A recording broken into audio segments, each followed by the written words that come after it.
કેમ છો વિદ્યાર્થી મિત્રો? આવી ગયા છીએ ફરી એકવાર ઇન્ડિયાના most lovable edtech platform call Physics Wallah, અને આ મોસ્ટ લવેબલ એડટેક પ્લેટફોર્મ પર હું કાર્તિક શાહ સ્વાગત કરું છું તમારું આપણી ફેવરિટ ધોરણ 11 ની અભિયાન બેચમાં. કેમ છો વિદ્યાર્થીઓ? હા, મજામાં છો ને?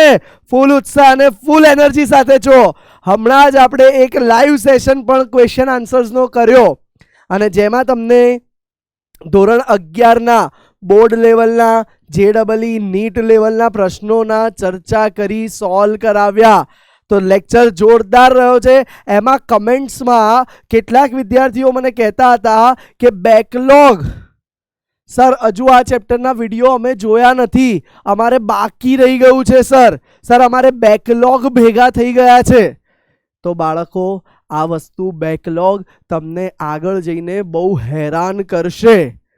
બેકલોગ જેમ બને એમ જલ્દી રોજે થોડું વધારે કામ આપી અને જૂના બેકલોગ ક્લિયર કરો, અને સાથે સાથે આ નવા લેક્ચરો પણ જોતા રહો, એનું હોમવર્ક સોલ્વ કરતા રહો, અને એની ડીપીપી રોજ જે પીડબ્લ્યુની એપ પર મળે જ છે, તો એ ડીપીપી ગુજરાતી મીડિયમમાં મળે છે. હજુ ઘણા લોકોને એ નથી ખબર. ભાઈ, ગુજરાતી બેચ છે, ગુજરાતી મીડિયમમાં જ તમને ડીપીપી મળે છે. તો એને સોલ્વ કરો, સાથે એમાં જવાબ અને હિન્ટ ને સમજૂતી આપેલી જ છે. તો તમારા આન્સર જોડે અમારા આન્સર મેચ કરો અને સબ્જેક્ટ પાક્કા કરો. બાળકો, 11માં ને વારંવાર હું કહેતો આવ્યો છું, હજુ ફરી કહીશ, લાઇટલી ના લો. સર, 10માનું બોર્ડ પત્યું છે, હજુ 12મું બોર્ડ તો વાર છે સર, થોડુંક તો લાઇટ લેવા દો સર. આ ફ્રેન્ડ જોડે જવું પડે, ફ્રેન્ડશિપ ડે હોય સર પાર્ટી હોય સર સગાવાલાના ત્યાં જવું પડે સર. અરે બેટા, જો સારી કોલેજમાં એન્જિનિયરિંગ કે મેડિકલ કરવું છે, અથવા તમે નિશ્ચિત કરેલો ગોલ હાસિલ કરવો છે, તો એના માટે અથાગ પ્રયત્ન સિવાય કોઈ શોર્ટકટ નથી. આવા કોઈ બહાનાબાજી, કોઈ જ એક્સક્યુઝ તમારા માર્ક વધારવામાં ચાલશે નહીં, કે ઓછા માર્ક આવ્યા તેને ડિફેન્ડ કરવામાં ચાલશે નહીં. 11માનું કેમ મહત્વ નથી એવું માનો છો? શું JEEમાં 11મું નથી પૂછાતું? શું નીટમાં 11મું નથી પૂછાતું? તો પછી બેટા, આપણને જો મનગમતી સારામાં સારી કોલેજમાંથી જો એન્જિનિયર કે ડૉક્ટર કે સારા કોઈ પણ ફિલ્ડમાં સારા આગળ જવું હોય, મનગમતી કોલેજ જોવું હોય, તો કોમ્પિટિશન તો છે જ ભાઈ. રેસમાં ભાગ તો લેવો જ પડશે. રોજનું કામ રોજે પતાવવું જ પડશે. બેટા, આપણે આપણા ભારતના ઘણા બધા સાયન્ટિસ્ટો પાસેથી ડેડિકેશન શીખો. એક વખત અબ્દુલ કલામ સરનો કિસ્સો કહું છું, પહેલાં 2 મિનિટ માટે સાંભળજો. એમની સગાઈ નક્કી કરી દેવામાં આવી, અને ઘરેથી એમને કીધું કે તમારી આ છોકરી સાથે સગાઈ છે, તમે આવી જજો. અબ્દુલ કલામ સર એ દિવસે પણ જોબમાં હતા, લેબમાં હતા, રિસર્ચ કરી રહ્યા હતા. ભાઈ, સેટેલાઇટ્સને સ્પેસમાં મૂકવા માટેના મહેનત કરી રહ્યા હતા, એના રોકેટ બનાવી રહ્યા હતા. એ ભૂલી જ ગયા કે સગાઈ હતી એમની. એ દિવસે બધા ભેગા થઈ ગયા એમના ઘરે, માહોલ ફંક્શનનો રેડી થઈ ગયો. કલામ સર આવ્યા જ નહીં. એ વખતે ફોન કે તો હતું નહીં કે સીધું બોલાવી લેવાય, અને એમની સગાઈ કેન્સલ થઈ ગઈ. તો ડેડિકેશન જુઓ. આ રીતનું ડેડિકેશન તમારામાં જે દિવસે આવી ગયું ને, એ દિવસે તમે સમજી લેજો, ભારતના એક સારામાં સારા વ્યક્તિ તમે બની જશો. બરાબર? ડૉક્ટર, એન્જિનિયર દૂરની વાત છે, પણ જો મહેનત કરીને તો કલામ સર જેવા સારામાં સારા વ્યક્તિત્વ તો બની જ જશો. વ્યક્તિ સારામાં સારા બનશો ને વ્યક્તિત્વ તમારું કયા લેવલનું બની જશે એ જુઓ. તો dedication is a most important key to success. તમારે ધગસ લાવવી પડશે, મહેનત કરવી પડશે, બહાના છોડવા પડશે, અને બેકલોગ ક્લિયર કરવા પડશે બેટા. બાકી કોઈ જ શોર્ટકટ નથી જે તમને રાતોરાત વગર મહેનતે સક્સેસ અપાઈ દે. ક્લિયર છે? તો પ્લીઝ બી ફોકસ. જૂના બેકલોગ ક્લિયર કરો. અભિયાનની અંદર બધા ટીચરો આટલું સરસ ભણાઈ રહ્યા છે, તમને સરસ મહેનત કરાવી રહ્યા છે, ફિઝિક્સ, કેમેસ્ટ્રી, મેથ્સ, બાયોલોજી બધું જ. તો પછી હવે ભણવું તો તમારે પડશે. એ પણ ફ્રીમાં ભણાઈ રહ્યા છે, સારામાં સારી ક્વોલિટીનું એજ્યુકેશન આપી રહ્યા છે, ડીપીપી આપી રહ્યા છે. તો હવે સમય છે કે તમારી તરફથી મહેનત મળી જાય. ક્લિયર છે? તો સોનામાં સુગંધ ભળશે અને 12મા ધોરણ શરૂ થતા પહેલા તમારો 11માનો પાયો એકદમ પાક્કો હશે. તો બિલ્ડિંગનું ઇમારત બનવાનું એક પિલ્લર રચાઈ ગયું હશે મસ્ત. પછી તમારે ચડવામાં સરળતા રહેશે. કહેવાય છે જેને 11મું કાચું રહી ગયું એને 12મામાં બહુ તકલીફ પડે છે. તો મહેરબાની કરીને 11માને લાઇટલી ના લેતા, મહેનત કરવાનું ચાલુ કરી દો. આપણે ચાલી રહ્યું છે ઉષ્માગતિશાસ્ત્ર ચેપ્ટર અને આજે એનો લેક્ચર જોવા જઈ રહ્યા છે, લેક્ચર નંબર 4. ચલો સ્ટાર્ટ કરીએ. એ પહેલાં ગઈ વખતે શું ભણ્યા હતા આપણે? ગઈ વખતે બાળકો ઉષ્મા ક્ષમતા ઉષ્માધારિતાના દાખલાઓ ગણ્યા હતા. ઉષ્મા ક્ષમતા ઉષ્માધારિતા સી શું છે એનું વિઝન ક્લિયર કરાવડાયું હતું. એન્થાલ્પીના બહુ બધા પ્રકાર જોયા હતા. વળી હેસનો નિયમ પણ જોયો હતો. ક્વિકલી એન્થાલ્પીના પ્રકાર પૈકી 2-3 મહત્વના સૂત્ર રિપીટ કરાવી દઉં અને પછી આપણે હેસનો નિયમનું બી ક્વિક રિવિઝન જોઈએ અને આજે બોન હેબર ચક્ર પછી જોઈશું. પહેલાં ગઈ વખતનું થોડું રિવિઝન કરી દઈએ. યાદ રાખજો બેટા, પ્રક્રિયા એન્થાલ્પી, પ્રમાણિત પ્રક્રિયા એન્થાલ્પીને ડેલ્ટા RH કહેવાતું હતું. યાદ કરો, આને આપણે કીધું હતું પ્રમાણિત પ્રક્રિયા એન્થાલ્પી.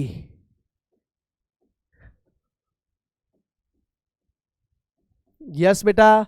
પછી બેટા આપણે આના પછી બેટા આપણે આગળ જોયું હતું પ્રમાણિત પ્રક્રિયા એન્થાલ્પીનું સૂત્ર જોયું હતું કે ભાઈ સર પ્રમાણિત પ્રક્રિયા એન્થાલ્પી બરાબર સિગ્મા એન્થાલ્પી ઓફ રિએક્શન. યાદ કરો અને આગળ એના મોલ લઈ લીધા હતા આપણે, બરાબર છે? અને એન્થાલ્પી ઓફ રિએક્શન એન્થાલ્પી લખી શકો તમે કોની ભાઈ? નિપજની. અને માઇનસ કરીને આપણે લખ્યું હતું સિગ્મા એજ અગેન અને એન્થાલ્પી કોની બેટા? તો આ નિપજ અને અહીંયા પ્રક્રિયક. તો એન્થાલ્પી ફેરફાર મૂળ પ્રક્રિયક ને નિપજના એન્થાલ્પી ફેરફાર જેટલા આવતા હતા. આ સિવાય બાળકો આ જ સૂત્રમાં આગળ આપણે લખ્યું હતું કે રિએક્શન એન્થાલ્પીની જગ્યાએ ફોર્મેશન એટલે કે પ્રમાણિત સર્જન એન્થાલ્પી હોય તો પણ ચાલે. અને એનું સૂત્ર પણ આ જ આવે છે, પ્રમાણિત સર્જન એન્થાલ્પી નિપજની એનો સરવાળો માઇનસ પ્રમાણિત સર્જન એન્થાલ્પી, સર્જન હોવાથી ફોર્મેશનનો F લખીએ છીએ બેટા, બરાબર? તો ફોર્મેશન એન્થાલ્પી ઓફ પ્રક્રિયક. યાદ છે બેટા આપણને આટલું? હા, ફોર્મેશન એન્થાલ્પી ઓફ પ્રક્રિયક. બોલો ક્લિયર છે? હા સર, આ સૂત્ર યાદ છે, તમે આનું કર્યું હતું. હા, હવે બીજું એક સૂત્ર બી હતું બેટા, આપણે બંધ એન્થાલ્પી જોઈ ગયા હતા. તો બંધ એન્થાલ્પીના સંદર્ભમાં પ્રક્રિયાની એન્થાલ્પી શોધવી હોય તો પણ એક મહત્વનું સૂત્ર છે. ધ્યાન આપજો, બંધ એન્થાલ્પીના સંદર્ભમાં શોધવી હોય તો પણ એક મહત્વનું સૂત્ર છે, સિગ્મા એ બંધ એન્થાલ્પી અને બોન્ડ એન્થાલ્પી બી કહી દઉં છું, બરાબર છે? તો એમાં જ્યારે તમે બંધ તોડવાની, બંધ વિયોજન એન્થાલ્પીની વાત કરો છો તો આ નિપજ માઇનસ પ્રક્રિયક હતું અત્યાર સુધી, હવે આમાં ઊંધું થઈ જશે. આ બંધ તોડવાની એન્થાલ્પી હંમેશા પ્રક્રિયક માઇનસ નિપજ આવે છે. બાળકો આ વસ્તુ ખાસ ધ્યાન રાખજો, આમાં ઘણા બધા છોકરાઓ ભૂલ કરતા હોય છે. તો બોન્ડ ડિસોસિએશન એન્થાલ્પીની જ્યારે તમે વાત કરશો ત્યારે એ શું આવશે બેટા? પ્રક્રિયક માઇનસ નિપજ આવે છે. ક્લિયર છે? નિપજ માઇનસ પ્રક્રિયક નહીં આવે, એ પ્રક્રિયક માઇનસ નિપજ આવશે. આ સૂત્રને બોક્સ બનાવી દેજો બેટા અને હેશટેગ સ્ટાર કરી દઈશું. સૂત્રને બોક્સ બનાવી અને બાજુમાં હેશટેગ સ્ટાર, કે ભાઈ આ વસ્તુ કદી ભૂલવું નહીં. બાકી જો તમે ફોર્મેશન એન્થાલ્પીથી દાખલો ગણો બેટા તો એનું સૂત્ર બહુ સિમ્પલ છે. શું છે? નિપજ માઇનસ પ્રક્રિયકની ફોર્મેશન એન્થાલ્પી, જેનાથી તમને રિએક્શન એટલે કે પ્રક્રિયાની એન્થાલ્પી મળશે. બોલો ક્લિયર છે? હા, બોક્સને થોડું પ્રોપર કરી દઈએ. ચલો ડન છે. આ બે સૂત્ર બેટા આપણે બહુ જ કામના હતા. વળી આપણે આની સાથે લાસ્ટ લેક્ચરમાં હેઝનો નિયમ રિપીટ કરી દઈએ. ચલો અહીંયા ધ્યાન આપજો. હેઝનો નિયમ શું હતો બેટા? તો હેઝનો નિયમ સરસ મજાનો હતો કે પ્રક્રિયા સર એક તબક્કામાં થાય છે, માની લો A થી B, અથવા આ જ પ્રક્રિયાને થવા માટે સર 3 તબક્કા લાગે છે, A થી C, C થી D અને D થી B. તો સર એક તબક્કાની જે એન્થાલ્પી હશે એને તમે કહી દો સર, આ પહેલા તબક્કાની એન્થાલ્પીને સર રિએક્શન એન્થાલ્પી પ્રમાણિત, બરાબર? એ આ 3 તબક્કાથી પ્રક્રિયામાં પ્રક્રિયકને નિપજ એન્ડ તો સેમ છે. શરૂઆતનો અને અંતિમ સેમ છે, તબક્કા વધારે લાગ્યા તો એ ત્રણે ત્રણ એન્થાલ્પીના સરવાળા જેટલી હશે. ફોર એક્ઝામ્પલ બેટા આની એન્થાલ્પીને હું કહી દઉં છું ડેલ્ટા આર એચ 1, આની એન્થાલ્પીને ડેલ્ટા આર એચ 2 અને આની એન્થાલ્પીને બેટા ડેલ્ટા આર એચ 3. તો આપણે હેઝના નિયમ પ્રમાણે શું થાય ધ્યાન આપજો. તો હેઝના નિયમ પ્રમાણે તમે કહી શકો રિએક્શન એન્થાલ્પી જે કુલ હતી એથી બીની એ ત્રણે ત્રણ એન્થાલ્પીના સરવાળા જેટલી થાય છે. બોલો ક્લિયર છે બાળકો? ત્રણે ત્રણ એન્થાલ્પીના સરવાળા જેટલી થઈ ગઈ. તો આ હતો બાળકો હેઝના નિયમનું તારણ હતું. ક્લિયર છે?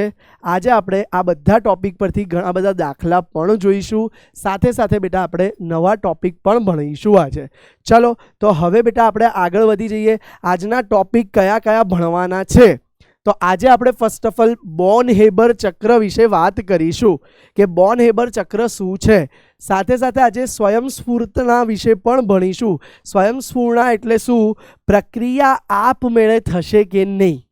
ધારો કે હું કહી દઉં અત્યારે મારા રૂમનું ટેમ્પરેચર 25 ડિગ્રી છે, હું ફ્રીઝરમાંથી -5 ડિગ્રીવાળો બરફ લઈને મૂકું છું તો એ શું આપમેળે પીગળી જશે? હા, આપણે જાણીએ છીએ સર પીગળી જ જાય. યસ બેટા, તો એ પીગળી જશે, પણ એ કેમ આપમેળે પીગળે છે આજે સાબિત કરવા પ્રયત્ન કરીશું. વળી આજે આપણે બીજું એક મહત્વની વસ્તુ પણ જોઈશું કે આ જ પાણીને ધારો કે હું અહીંયા રૂમમાં 25 ડિગ્રી છે અને બહારથી 40 ડિગ્રીવાળું પાણી લઈને અહીંયા મૂકું તો એમાંથી જાતે બરફ બનતો નથી. તો કઈ પ્રક્રિયા આપમેળે થશે એને સ્વયંસ્ફૂર્ણા કહેવાય, અને કઈ પ્રક્રિયા આપમેળે નહીં થાય એવું કઈ રીતે ઉષ્માગતિશાસ્ત્ર પરથી નક્કી કરી શકીએ એ આજે ભણવાના છીએ. આજે એક નવું અવસ્થા વિધેય ભણીશું જેનું નામ છે એન્ટ્રોપી. તો એ પણ બાળકો આજે ભણવાના છીએ. સાથે સાથે આજે આપણે ઉષ્માગતિશાસ્ત્રનો બીજો નિયમ ભણવાના છીએ. ક્લિયર છે? તો આજના લેક્ચરનો આટલો ટાર્ગેટ છે અને બહુ બધા સાથે સાથે દાખલા ક્વેશ્ચન પ્રેક્ટિસ પણ કરીશું. ક્લિયર બાળકો? ચલો શરૂઆત કરીએ છીએ બેટા. આજનો પહેલો ટોપિક જે છે Born Haber cycle, Born Haber ચક્ર. તો જુઓ બેટા, બોર્ન હેબર નામના વૈજ્ઞાનિકોએ હેઝના નિયમનો ઉપયોગ કરીને જ સોડિયમ ધાતુ વત્તા ક્લોરીન વાયુ, જુઓ બંને એલિમેન્ટલ ફોર્મમાં છે, બંને તત્વ ફોર્મમાં છે, એ બે જોડાઈ જ્યારે NaCl બને છે, NaCl સોલિડ બની ગયું. બરાબર છે? તો એ કઈ રીતે બને છે એના માટે એન્થાલ્પી ફેરફાર માટે બોર્ન હેબરે હેઝના નિયમનો ઉપયોગ કરી એક ચક્રણ સ્વરૂપ આપ્યું, એક બંધ આકૃતિ સ્વરૂપ આપ્યું, જેને આપણે બેટા બોર્ન હેબર ચક્ર કહીશું. ચલો તો બોર્ન હેબર ચક્ર આપણે જોવા માટે આગળ વધી રહ્યા છીએ. ધ્યાન આપજો. હા, થોડા પેનના કલર વેરાયટી લઈ લઈએ. ચલો चलो बढ़िया. रुको थोड़ा सा चेंज कर लेते हैं. 1 मिनट. अरे वो येलो वाला चला गया. चलो डन है. चलो बेटा, तो હવે ચાલુ કરીએ છીએ આ બોર્ન હેબર ચક્ર સમજવાનું. જુઓ બેટા, સૌથી પહેલા સોડિયમ ધાતુ, ધ્યાનથી જોજો, આ બોર્ન હેબર ચક્ર શું છે આપણે સમજવા જઈએ છીએ. 1 મિનિટ ઊભા રહેજો. ચાલો હવે જોઈએ બોર્ન હેબર ચક્ર. સોડિયમ ધાતુ બેટા એ ક્લોરીન વાયુ સાથે પ્રક્રિયા કરે છે અને આ પ્રક્રિયાથી દીકરાઓ, આ પ્રક્રિયાથી બેટા એ બનાવી દે છે આપણું સોડિયમ ક્લોરાઇડ, NaCl સોલિડ. તો બેટા આ રિએક્શનમાં જુઓ, નિપજના 1 મોલ બન્યા, આ પ્રક્રિયામાં નિપજ 1 મોલ બની. હવે બેટા પ્રક્રિયક બંને પોતાના તત્વ સ્વરૂપમાં જ છે. યાદ કરો, જો નિપજ 1 મોલ બને, બંને પોતાના તત્વના પ્રમાણભૂત સ્વરૂપમાં જ છે, તો આ પ્રક્રિયાની એન્થાલ્પીને બાળકો, આ પ્રક્રિયાની એન્થાલ્પીને બાળકો આપણે ફોર્મેશન એન્થાલ્પી ઓફ NaCl કહી શકીએ કે ના કહી શકીએ? યસ સર, કહી શકીએ સર, કેમ કે 1 મોલ બને છે ને પોતાના મૂળ તત્વની પ્રમાણિત સ્થિતિમાંથી બને છે, તો 1 મોલ કહી શકીએ અને એને ફોર્મેશન એન્થાલ્પી એટલે કે પ્રમાણિત સર્જન એન્થાલ્પી NaCl ની કહી શકીએ છીએ. બરાબર છે. હવે ધ્યાન આપજો બેટા ખાસ, થોડુંક હું એક બાજુ કઈ કઈ એન્થાલ્પી છે એના નામ લખું છું.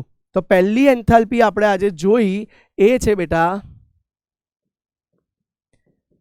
NaCl ની પ્રમાણિત સર્જન એન્થાલ્પી.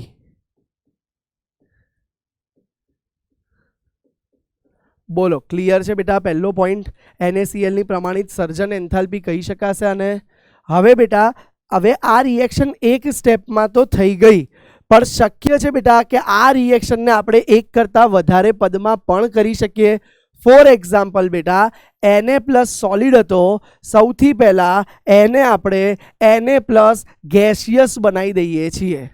શું કર્યું બેટા? Na પ્લસ સોલિડને Na પ્લસ ગેસિયસ બનાવી દીધું. તો બેટા આ માટે જે એન્થાલ્પી આપવી પડશે એ એન્થાલ્પીને શું કહી દઈશું? Delta H. પણ કઈ બેટા? એટમાઇઝેશન કહી શકાય. કારણ કે જુઓ, ઘનમાંથી વાયુ એને બે નામ આપી શકાય. આઈધર તમે એટમાઇઝેશન પણ કહી શકો અથવા તમારી પાસે બીજું નામ પણ છે, ઉર્ધ્વપાતન. ભાઈ ઘનમાંથી ડાયરેક્ટ વાયુ તો એને ઉર્ધ્વપાતન એન્થાલ્પી પણ કહી શકાય. ક્લિયર છે? તો જુઓ બેટા હું અહીંયા લખું છું ડેલ્ટા H ઉર્ધ્વપાતન. તો બેટા ઉર્ધ્વપાતન એટલે શું બેટા? તો તમે લખી શકો કે સોડિયમ ઘનમાંથી સોડિયમ વાયુમાં ફેરવવા માટે 1 મોલ સોડિયમને જે એન્થાલ્પી આપવી પડી એને ઉર્ધ્વપાતન એન્થાલ્પી કહેવાય. હવે જુઓ બેટા, સબ્લિમેશન ઇંગ્લિશમાં કહો તો યસ બેટા. હવે જુઓ આ ક્લોરીનનું જુઓ, તો ક્લોરીન વાયુ છે બેટા, એમાંથી અણુ છે, જુઓ 2 Cl2 જોઈન્ટ છે, અણુ છે, એમાંથી એક ક્લોરીનને છૂટો પાડી દીધો, ગેસિયસ અવસ્થામાં લાવી દીધો. તો બેટા ક્લોરીન વચ્ચે જે એકલબંધ હતો એને તોડી કાઢ્યો આપણે. તો એ એકલબંધને તોડવા માટે આપવી પડતી ઉર્જાને શું હું બોન્ડ ડિસોસિએશન એન્થાલ્પી અથવા બોન્ડ એન્થાલ્પી કહી શકું બેટા? તો બોન્ડ એન્થાલ્પી ઓફ Cl2. તો બોલો બેટા અહીંયા લખી શકું, ધ્યાન આપજો, ડેલ્ટા H Cl2 અને એ Be એટલે શું બેટા? Bond enthalpy. એટલે હું લખું છું કે Cl વચ્ચેનો બંધ તોડી Cl અણુ બનાવવા માટે, પરમાણુ બનાવવા માટે જે ઉર્જા આપવી પડી એ ઉર્જાને ડેલ્ટા H Be કહેવાય છે, એટલે કે બોન્ડ ડિસોસિએશન એન્થાલ્પી. ડન છે આટલું બેટા? તો આ બંને જુઓ હતા જ સોલિડ સ્વરૂપમાં, એ વાયુમાં આવી ગયો. આ Cl2 અણુ હતો એ પરમાણુ બની ગયો. હવે શું કરવામાં આવે છે? હવે બેટા તમે જાણો છો તેમ આ સોડિયમમાંથી બેટા એને એક ઇલેક્ટ્રોન દૂર કરાવી Na પ્લસ બનાવવામાં આવે છે. શું કરાય છે બેટા? સોડિયમમાંથી એક ઇલેક્ટ્રોન દૂર કરાયો, માઇનસ ઇલેક્ટ્રોન લખું છું, અને Na પ્લસ બનાવ્યો. તો બેટા એક ઇલેક્ટ્રોન દૂર કરવા માટે આપવી પડતી એ ઉર્જાને આયનીકરણ એન્થાલ્પી કહેવાય બેટા. તો ડેલ્ટા આયનાઇઝેશન એન્થાલ્પી, આયનીકરણ એન્થાલ્પી લખી શકું હું બેટા. તો હવે જુઓ અહીંયા આપણું નેક્સ્ટ પદ આવી ગયું, આયનાઇઝેશન એન્થાલ્પી. એટલે કે બેટા એ એન્થાલ્પી શું છે? Na માંથી Na પ્લસ અને ઇલેક્ટ્રોન છૂટો પાડવા માટે જે ઉર્જા આપવી પડી એને આયનીકરણ એન્થાલ્પી કહેવાય છે. ચેપ્ટર 3માં પણ ભણ્યા હતા, યાદ કરો. યસ બેટા. હવે જુઓ ચેપ્ટર 4માં, રાસાયણિક બંધનમાં. હવે બેટા ક્લોરીન છે, Cl છે, એના એક ઇલેક્ટ્રોન મેળવવા માટે ધ્યાન આપજો, ક્લોરીન શું કરે છે બેટા? એક ઇલેક્ટ્રોન મેળવે છે અને બની ગયો બેટા Cl માઇનસ. શું થયું બેટા? ક્લોરીન એક ઇલેક્ટ્રોન મેળવ્યો અને બની ગયો બેટા Cl માઇનસ. તો એના માટે જે એન્થાલ્પી આપવી પડી બેટા એ એન્થાલ્પીને કહેવાય છે ઇલેક્ટ્રોન ગેઇન, એટલે કે ઇલેક્ટ્રોન પ્રાપ્તિ એન્થાલ્પી. શું કહેવાય છે બેટા? ઇલેક્ટ્રોન પ્રાપ્તિ એન્થાલ્પી. તો જુઓ અહીંયા લખી કાઢીએ છીએ ઇલેક્ટ્રોન પ્રાપ્તિ એન્થાલ્પી શું છે? Cl હતો એને એક ઇલેક્ટ્રોન મેળવ્યો, બની ગયું Cl માઇનસ. ક્લિયર છે બેટા? તો જુઓ Na પ્લસ વાયુરૂપ અવસ્થામાં આવી ગયો, Cl માઇનસ વાયુરૂપ અવસ્થામાં આવી ગયો. હવે બેટા આ બંનેને જોડી આપણે બનાવવું છે, ધ્યાન આપજો. હવે દીકરાઓ આ બંનેને જોડી અને આપણે બનાવવું છે NaCl. શું બનાવવું છે બેટા? NaCl. તો જુઓ બેટા, આ બનાવવા માટે જે એન્થાલ્પી આપવી પડશે એ એન્થાલ્પીને ડેલ્ટા H લેટિસ એન્થાલ્પી કહેવાશે. ઊંધું વિચારો, 1 મોલ ઘનમાંથી તોડી બે વાયુરૂપને છૂટા પાડવા માટે જે આપવી પડતી હતી એને ડેલ્ટા H લેટિસ કીધી હતી. આ એનું ઊંધું થયું. બે વાયુરૂપ પરમાણુઓને જોડાઈને ઘન, તો એને પણ લેટિસ કહેવાય. મૂલ્ય બદલાઈ જશે. યાદ કરો, ગઈકાલે આપણે ઉષ્મા રાસાયણિક સમીકરણો ભણ્યા હતા કે સમીકરણને ઊંધું કરો તો એન્થાલ્પી જો પ્લસ હોય તો માઇનસ થઈ જાય, માઇનસ હોય તો પ્લસ થઈ જાય છે. તો ડેલ્ટા H લેટિસ આપી દેતા NaCl બની જશે. તો જુઓ, વાસ્તવમાં ડેલ્ટા H લેટિસ શું છે હું લખું છું અહીંયા, ધ્યાન આપજો. ડેલ્ટા H લેટિસનો મતલબ આમ એવો છે કે 1 મોલ ઘનમાંથી વાયુરૂપમાં રૂપાંતર પામવા પડે. અહીંયા આપણે ઊંધું લઈએ છીએ. 1 મોલ વાયુરૂપ અનંત અંતરે છે એને જોડાઈ અને ઘન બનવા માટે જે ઉર્જા આપવી પડે એને ડેલ્ટા H લેટાઇસ કહેવાય છે. અને એમાં તમે લખી શકો આમ કે Na પ્લસ વાયુરૂપ હતો, Cl માઇનસ વાયુરૂપ હતો અને એ બંને જોડાઈ અને NaCl ઘન બની ગયો. તો એના માટે લેટિસ જેટલી જ ઉર્જા પણ ઊંધી આપવી પડશે. થઈ ગયું બેટા? આટલું ક્લિયર છે? તો હવે બાળકો, સાયન્ટિસ્ટોને રિસર્ચ કર્યા બાદ, બોનહેબરને રિસર્ચ કર્યા બાદ ખબર પડી કે આ બધી એન્થાલ્પીનો સરવાળો એ NaClની ફોર્મેશન એન્થાલ્પી જેટલો છે. માટે એને લખ્યું, જુઓ, ફોર્મેશન એન્થાલ્પી ઓફ NaCl બરાબર બધી જ એન્થાલ્પીનો સરવાળો. કઈ કઈ એન્થાલ્પી સર? Delta H. પહેલાં તો ઉર્ધ્વપાતન. આ ઉર્ધ્વપાતન કોના માટે છે બેટા? તો Na માટે છે. તો ડેલ્ટા H ઉર્ધ્વપાતન Na નું લઈ લો, વત્તા ડેલ્ટા બોન્ડ ડિસોસિએશન એન્થાલ્પી એટલે કે બંધ વિયોજન ઉર્જા ક્લોરીન માટે, તો એ લઈ લીધી, એનો સરવાળો. આ બે પતી ગયા. હવે ત્રીજો, આયનીકરણ એન્થાલ્પી Na માટે વાપીસ. ફરીથી આયનીકરણ એન્થાલ્પી આવી Na માટેની. એટલે જુઓ, એક એન્થાલ્પી બેટા Cl માટે હોય છે અને એક એન્થાલ્પી Na માટે. બધી પ્રમાણિત છે એટલે માથે ડોટ કરી દીધું આપણે. હવે બેટા, જ્યારે ક્લોરીન શું કરશે? આયનીકરણ કરશે. તો ક્લોરીન ઇલેક્ટ્રોન ગેઇન કરશે એટલે ઇલેક્ટ્રોન પ્રાપ્ત કરશે બેટા.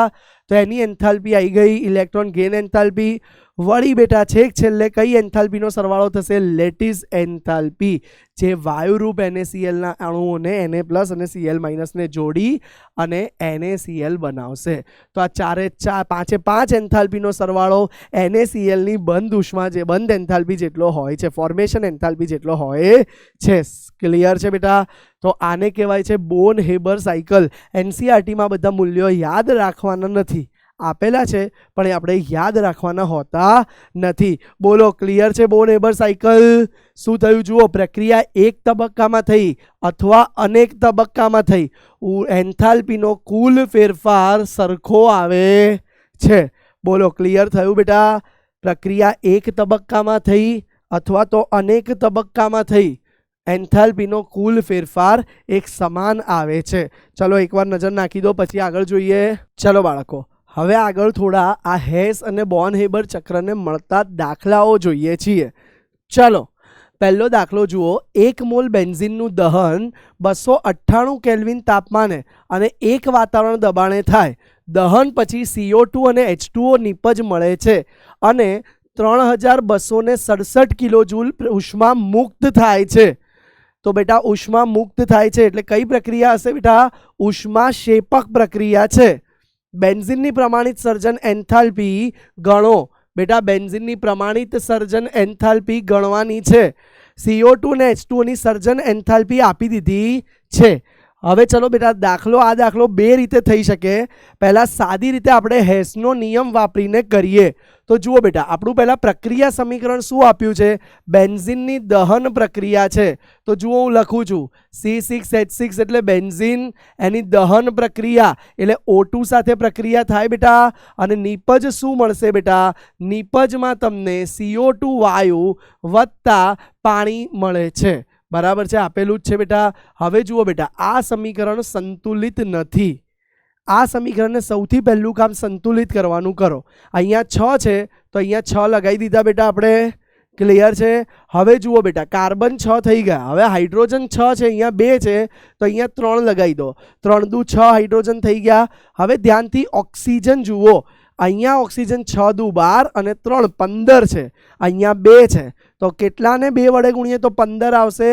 15/2 ને 2 વડે ગુણી કાઢો તો 15 આવે. આ સમીકરણ સંતુલિત થઈ ગયું. વળી આ પ્રક્રિયા થાય ત્યારે કીધું છે કે 3267 કિલોજૂલ ઉષ્મા મુક્ત થાય છે. તો આ પ્રક્રિયા માટે રિએક્શન એન્થાલ્પી પ્રમાણિત સ્વરૂપમાં જ, કેમ કે તાપમાન 298 ને દબાણ 1 વાતાવરણ છે, તો એવું લખી દઉં છું માઇનસમાં. ઓ સર 3267 પ્લસ આપ્યું છે, તમે માઇનસ કેમ લખ્યું? બેટા કારણ છે, ધ્યાન આપો. હા, મોલ નહીં આવે, આમાં કિલોજૂલ જ આપ્યું છે ને કિલોજૂલ લખવું પડશે, પણ માઇનસ કેમ લખ્યું? શું લખ્યું છે? પ્રક્રિયા દરમિયાન ઉષ્મા મુક્ત થાય છે. મુક્ત થાય બેટા, એટલે કઈ પ્રક્રિયા છે આ? ઉષ્મા શેપક પ્રક્રિયા. તમે ભણી ગયા છો, ઉષ્મા શેપક પ્રક્રિયા હોય તો ડેલ્ટા RH નેગેટિવ આવે. ક્લિયર છે બેટા? હવે જુઓ બેટા, આ પ્રક્રિયા લખી દીધી. હવે તમને કીધું છે કે શું શોધવાનું છે, એ અહીંયા લખું છું. બેન્ઝીનની પ્રમાણિત સર્જન એન્થાલ્પી. બેન્ઝીન કઈ રીતે બનશે બેટા, એ સમીકરણને અલગ રીતે લખું છું, કેમ કે એ આપણે લાવવું પડશે હેઝના નિયમ વાપરીને. તો કાર્બન બેટા ગ્રેફાઇટ સ્વરૂપ, એનું સ્થાયી સ્વરૂપ ગણાય છે, તો કાર્બન ગ્રેફાઇટ, પણ એ બી 6 મોલ જોઈશે, અને હાઇડ્રોજન એ 3 મોલ, તો એનાથી જ બેટા C6H6 બની શકે. જોઈ લો, પ્રક્રિયકોના મોલ જોવાના નથી હોતા, એ તત્વ સ્વરૂપે છે, તત્વ સ્વરૂપે છે, અને નીપજ 1 મોલ મળે છે. તો આની એન્થાલ્પીને, આ એન્થાલ્પીને બેટા આપણે ફોર્મેશન એન્થાલ્પી ઓફ બેન્ઝીન કહી દઈશું, જે આપણે શોધવાની છે. બોલો, ક્લિયર થયું આટલી વસ્તુ? હવે બેટા શું આપેલું છે, તો આપણને CO2 ને H2O ની સર્જન એન્થાલ્પી આપેલી છે. ચલો એની કિંમત મૂકી દઈએ છે, લખી દઈએ છે કે એને કઈ રીતે બતાવાય.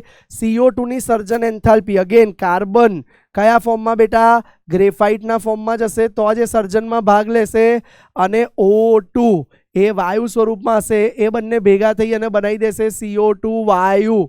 અને આ પ્રક્રિયા એટલે કે ફોર્મેશન એન્થાલ્પી ઓફ CO2, જેની કિંમત તમને આપી દીધી છે કે -393.5 કિલોજૂલ પ્રતિ મોલ છે. બોલો, ક્લિયર થયું આટલું આ સમીકરણ પહેલા? હવે બાળકો જુઓ, તમને પાણીની સર્જન એન્થાલ્પી પણ આપી છે, તો પાણી માટે શું લખી શકાય બેટા? હાઇડ્રોજન વત્તા અડધા મોલ ઓક્સિજન, અને એ બંને વાયુ સ્વરૂપમાં હોવા જોઈએ. તત્વ છે બંને મૂળભૂત અવસ્થામાં જોડાઈ અને પાણી 1 મોલ બનાવે છે પ્રવાહી. તો આમાં ફોર્મેશન એન્થાલ્પી ઓફ H2O શું લખી શકાય બેટા? તો ફોર્મેશન એન્થાલ્પી ઓફ H2O આપી દીધી છે -285.8 કિલોજૂલ પ્રતિ મોલ. બોલો, ક્લિયર થયું બેટા? હવે ધ્યાનથી સાંભળજો, આમાં ટ્રીક શું છે આ દાખલા ગણવાની. આ જો ડેટા જ લખ્યો છે, આપણે શું કર્યો છે? આપણે માત્ર માહિતી લખી છે. હવે બાળકો કી પોઈન્ટ એ છે કે આ ત્રણેય સમીકરણનો ઉપયોગ કરી આપણું મૂળ સમીકરણ આના જેવું લાવવા પ્રયત્ન કરવાનો છે. કોના જેવું લાવવા પ્રયત્ન કરવાનો છે? આના જેવું. કેમ? કારણ કે જુઓ, એ જ સમીકરણ આપણે શોધવાનું છે. તો જુઓ, એમાં કાર્બન લેફ્ટ હેન્ડ સાઈડ પર છે સર, તો આ નીચેના સમીકરણમાં કાર્બન લેફ્ટ હેન્ડ સાઈડ પર છે, તો એ સમીકરણને 6 વડે ગુણી કાઢો તો 6 કાર્બન વાળું સમીકરણ આવી જાય. જો હું આ સમીકરણોને નંબર આપી દઈએ, જુઓ, આ પહેલા સમીકરણને ઉપરનાને 1 નંબર આપ્યો, આને 2 આપો અને આને 3. તો સૌથી પહેલા મેં શું જાણ્યું? જુઓ, સમીકરણ નંબર 2 ને હું 6 વડે મલ્ટીપ્લાય કરી દઉં તો ગ્રેફાઇટ 6 થાય, જે મારે જોઈએ છે. તો હું અહીંયા એનું સ્ટેપ લખું છું. સમીકરણ નંબર 2 ને 6 વડે ગુણ્યું. પછી શું કરીએ છીએ આપણે? જુઓ, H2 વાળું નીચે સમીકરણ છે, એમાં 1 મોલ H2 છે, અહીંયા 3 જોઈએ છે, તો નીચેના સમીકરણને કેટલા વડે ગુણી કાઢીએ? 3 વડે.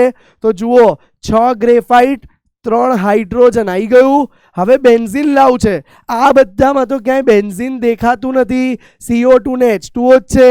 તો બેન્ઝીન ઉપરના સમીકરણમાં છે, પણ સર એ તો આ બાજુ છે, તો એને ઊંધું કરી કાઢો.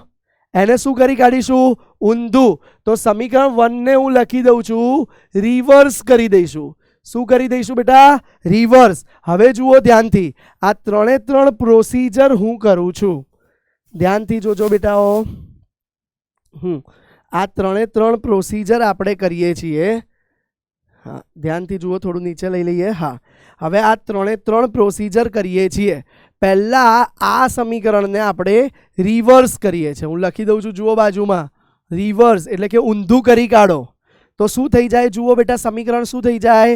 6CO2 વત્તા 3H2O. It gives C6H6 વત્તા 15/2O2. અને બેટા એની એન્થાલ્પી કેવી થઈ જશે? હવે ઊંધી થઈ ગઈ બેટા. તો હું લખું છું ડેલ્ટા RH, જે માઇનસ હતું હવે શું થઈ જશે બેટા? 3267 કિલો જૂલ પ્લસમાં થઈ ગઈ બેટા. બોલો, આ પહેલું ક્લિયર? હવે હું અહીંયા કરું છું, જુઓ, સમીકરણ 2 ને અલગ કલરથી લખું, ત્રણે ત્રણ તો ખ્યાલ આવે. સમીકરણ 2 ને શું કરું છું? મલ્ટીપ્લાય બાય 6 કરું છું. તો જુઓ શું થશે? 6 કાર્બન કૌંસમાં ગ્રેફાઇટ વત્તા 6O2. ઇટ ગીવ્સ કેટલા CO2 આવી જશે બેટા? 6CO2. અને એની ફોર્મેશન એન્થાલ્પી હતી CO2 ની, એ પણ હવે 6 ટાઈમ થઈ જશે. તો એને પણ 6 વડે ગુણી કાઢો. તો હું લખું છું હવે ફોર્મેશન એન્થાલ્પી નહીં કહેવાય, 6 મોલ છે એટલે એને રિએક્શન એન્થાલ્પી કહી દો. તો એ કેટલી થઈ જશે? -393.5 ગુણ્યા 6. ચલો પરમ મિત્ર કેલ્ક્યુલેટરને બોલાવી લઈએ. હા, 393.6, એક મિનિટ, હા, 393.5 છે, સોરી, હા, ગુણ્યા 6, 2361 કિલો જૂલ. 2361 કિલો જૂલ આવી ગયા. કેલ્ક્યુલેટરને સાઈડમાં મૂકી દો ટેમ્પરરી. ચલો હવે જુઓ બેટા, છેલ્લું સમીકરણ જે છે આપણું, એ સમીકરણને આપણે શું કરીએ છીએ? હવે એને 3 વડે ગુણી કાઢીએ છીએ. જુઓ તો શું આવી જશે બેટા? 3H2 વત્તા 3/2O2. It gives 3H2O. અને બેટા હવે એની એન્થાલ્પી બી ફોર્મેશન નહીં રહે, એની જગ્યાએ રિએક્શન એન્થાલ્પી થઈ જશે H2O ની. હા, તો બેટા એ કેટલું થઈ જશે? 3 વડે ગુણવું પડશે. તો -285.8, જોઈ લો, આપેલી હતી, ગુણ્યા 3. ચલો, 285.8 ગુણ્યા 3 તો 857.4. અને માઇનસમાં હતી તો એ માઇનસમાં જ લખીશું. તો માઇનસમાં જ આવશે અને વેલ્યુ આવે છે -857.4 કિલો જૂલ. બરાબર છે બેટા? આવી ગયું આટલું? હવે ધ્યાનથી જુઓ, આ નવા ત્રણેય સમીકરણ આપણે આવી ગયા છે, એનો સરવાળો કરી દો. શું કરવાનું છે બેટા? હવે એનો સરવાળો. તો આ બાજુ બેટા ડાબી બાજુ ત્રણેય એન્થાલ્પીનો પણ સરવાળો થઈ જશે. તો ચલો ધ્યાનથી જુઓ, હું આ બધાનો સરવાળો કરું તો શું થાય છે? 6 કાર્બન 3H2 એ તો બચ્યા. આ બાજુ 6 + 3O2, 6 વત્તા 3/2O2. લસા લઈ લો, 6 દુ 12, 13 14 15 O2 આવી ગયા બાજુ. તો આ 3 વસ્તુ વધશે. 6CO2 6CO2 ઉડી ગયું. 3H2O સામ સામે ઉડી ગયું. તો ફાઇનલ આપણું ઇક્વેશન આવે છે બેટા, જુઓ, ફાઇનલ ઇક્વેશન જે લાવતું એ આવી ગયું. જોઈ લો, 6 કાર્બન ગ્રેફાઇટ વત્તા 6 + 3/2 એટલે ફરીથી કહું છું 15/2 થાય. લસા લઈ લો તો O2. ઇટ ગીવ્સ સામેની સાઈડ ખાલી બચ્યું શું બેટા? જુઓ, આ બાજુ 15/O2 હતું, આ બાજુ બી 15/2O2. ઉભા રહો, 1 મિનિટ, ભૂલ થઈ. 15/2O2 બે બાજુ ઉડી જશે બેટા. તો ઉડી ગયું આ બી. તો ઇટ 6 ગ્રેફાઇટ વત્તા 3H2 ઇટ ગીવ્સ ખાલી બચશે હવે બેટા બેન્ઝીન C6H6. તો જુઓ બેટા, આપણે આ જ પ્રક્રિયા માટે એન્થાલ્પી શોધવી હતી. આવી ગયું. 3 3 ઉર્જાનો સરવાળો કરી દો. ચલો બાજુમાં, પ્લસમાં 3267, માઇનસમાં 2361 અને છેલ્લું માઇનસમાં 857.4. ચલો આ 3 ને 3 નો કેલ્ક્યુલેશન કરી દઈએ. જુઓ 3267 માઇનસ 2361 વત્તા 857.4 તો જવાબ આવી જશે બેટા. ઓ માઇનસ કરવાનું હતું, ભારો ભૂલ થઈ. 3267 માઇનસ 2361 માઇનસ 857.4 તો જવાબ આવી જશે બેટા. પ્રમાણિત સર્જન એન્થાલ્પી બેન્ઝીનની 48.6 કિલો જૂલ પ્રતિ મોલ છે. બોલો આવડી જાય બેટા દાખલો આખો. તો બેટા આ હતી આમ જિંદગી, એનસીઆરટીની જિંદગી. શું હતું બેટા? આમ જિંદગી, એનસીઆરટીની જિંદગી હેસના નિયમથી. પણ આ જ દાખલાની શોર્ટ ટ્રીક શીખવાડું છું, જે તમે આમ ચૂટકી વગાડતા જવાબ લાવી શકશો. પણ આ પહેલા મેથડ હેસના નિયમથી કઈ રીતે કર્યું ખબર પડી? એક પ્રક્રિયા લાવી હતી, એના અનેક તબક્કા જોયા, અનેક તબક્કામાં એક્ઝેક્ટ એ પ્રક્રિયા જેવું લાયા અને એનો સરવાળો અને આનો એન્થાલ્પી બંને સરખી કરી દીધી. આવડી જાય. આ જ દાખલો બેટા અલગ રીતે કઈ રીતે ગણાય ચલો જોઈ લઈએ. એક ડુપ્લિકેટ સ્લાઇડ લઈ લઈએ અને આ દાખલો સહેલી રીતે ગણીએ છીએ. હવે જુઓ બેટા, ચલો આવી ગઈ ડુપ્લિકેટ સ્લાઇડ. આપણે આ મેથડથી ગણ્યો સર, હવે અલગ રીતે સમજાવો. ચલો અલગ રીતે સમજીએ, ઉભા રહો.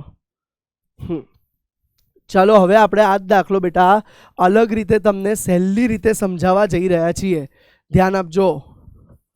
જે એનસીઆરટીમાં નથી આપી, પણ આ જ વસ્તુ જો એમસીક્યુમાં પૂછાય કમ્પિટિટિવ એક્ઝામમાં તો તમારે આખી મેથડ કરવી પડે નહીં. ये है आम जिंदगी. હવે આપણે ગણાવીએ છીએ કાર્તિક સર વાલી સ્પેશિયલ જિંદગી. હા ભાઈ, ફિઝિક્સ વાલામાં તમે ભણો છો તો સ્પેશિયલ ટેકનિક તો ડિઝર્વ કરો જ છો, જે બીજા બધા કરતા થોડી જુદી હોય.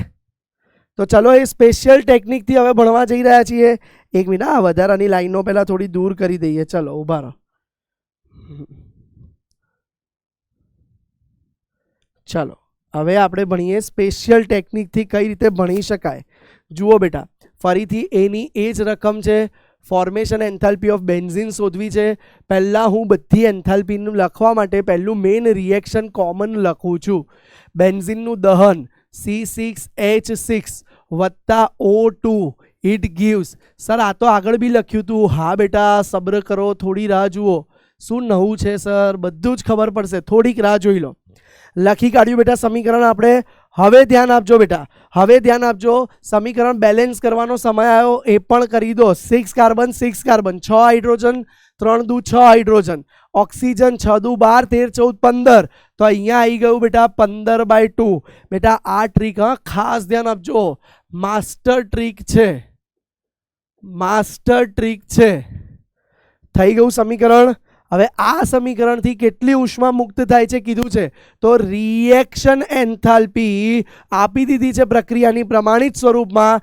એ આપી છે -3267 કિલો જૂલ આપી છે બેટા.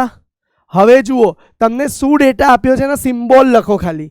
તમને ફોર્મેશન એન્થાલ્પી ઓફ CO2 વાયુ આપી દીધી છે બેટા. હા સર, કેટલી? -393.5 જેટલી સર. બરાબર છે, શાબાશ બેટા. શું બેટા તમને ફોર્મેશન એન્થાલ્પી ઓફ પાણી વોટર આપી દીધી છે?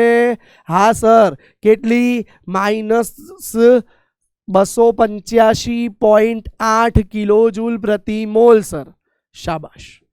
હવે બેટા શું આપણી પાસે એવું કોઈ સૂત્ર છે જેથી રિએક્શન એન્થાલ્પીથી ફોર્મેશન એન્થાલ્પીનો સંબંધ હોય?